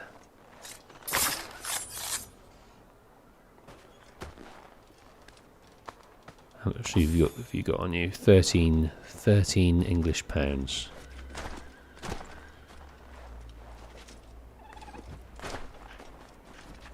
Oh, I've missed it. Where is it? It's over here. 100 meters away. I got very excited by. Oh, that's nice. Very excited by all these little passageways and things. So I did that in front of these soldiers, but they're not bothered.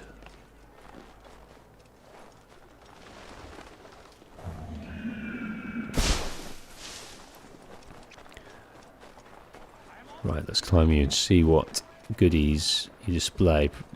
I think not much at the moment.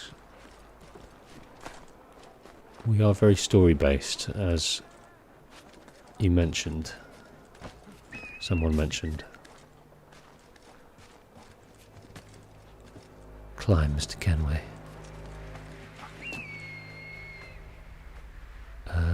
Synchronize. Yeah, I prefer it when it's slow, so you can see the environment more. This kind of spins around. There's a farmland over there with a bit of a silo in the background and another fort. Yeah, we haven't got any sort of locations. But let's go and unlock this one down here.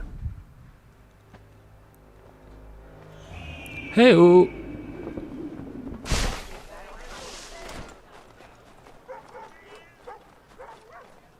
Yeah, we don't do too much fast travelling. I want to see what we see. Adam's Tavern. So these orphans, so we can give them coins.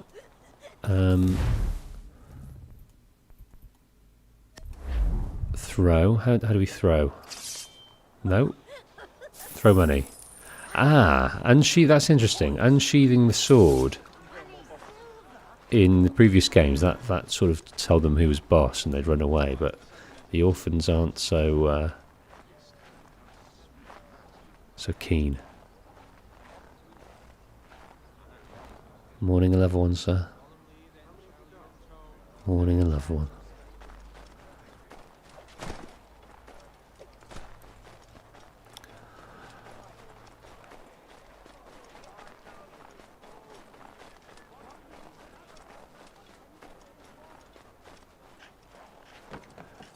Oh, we could go through there. So MS, the world doesn't really open up till halfway through? What do you mean halfway through? Halfway through the game? So we're 4 hours in. I know we've been taking it slow and steady and discussing things and sort of trying to get every optional conversation in us. But that's quite a lot of time before an open world opens up. just completed Horizon Forbidden, not completed it, but started Horizon Forbidden West, and that took about 2.5 hours to open up into the open world, and that felt a long time. So we are on rails at the moment. Okay. Let's head over here.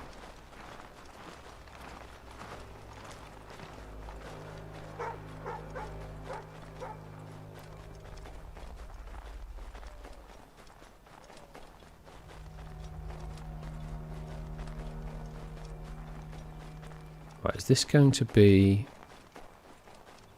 restricted? No.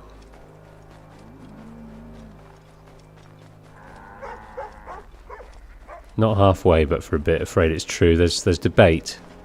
I think the consensus is it's a bloody long time. For the sturdiest and most seamless barrels in America, call upon John Cooper. Right, let's see if we can get this this little section of the mission done at least. Are these slavers? They've got no shoes on.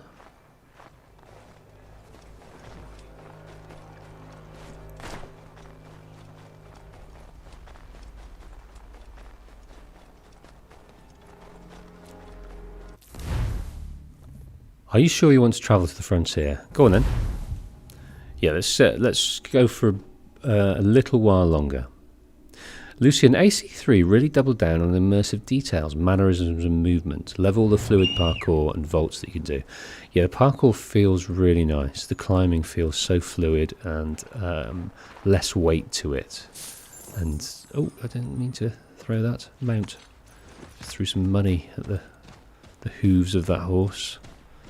As if I was purchasing its services. Alas, no. Okay, so where are we going here? So we called it the... I can't remember what it called it. The Frontier. Okay, we're going a fair old way away. Sprinting on a horse. Okay, folks, I made a little rash decision here. I've got to chip off very shortly, and I don't want to rush this section. I want to take my time and not rush it. So I don't want to feel like I'm going into this mission trying to complete it quickly. So I'm going to call it a day there. Sorry if I wasted your time with a few sync points at the end without with the promise of heading to another mission, but it's always hard to tell how long these things take. But I've thoroughly enjoyed it. I really have. I'm digging it. I'm vibing it. I'm in, and there's a mystery to it that I'm so intrigued to know more about. I've got a strong inkling of what's going to happen, but because I've had a tip off, but I'm not completely sure anymore. What I thought I knew doesn't seem to be transpiring. So yeah, I look forward to uncovering these little revelations as we go. Monday, I think, I'm going to come back and do this, and then on Tuesday we'll continue with Horizon Forbidden West. I won't be playing Elden Ring, but anyone who is, I hope you're enjoying it. Have a wonderful evening, and I'll see you after the weekend. Take care, folks.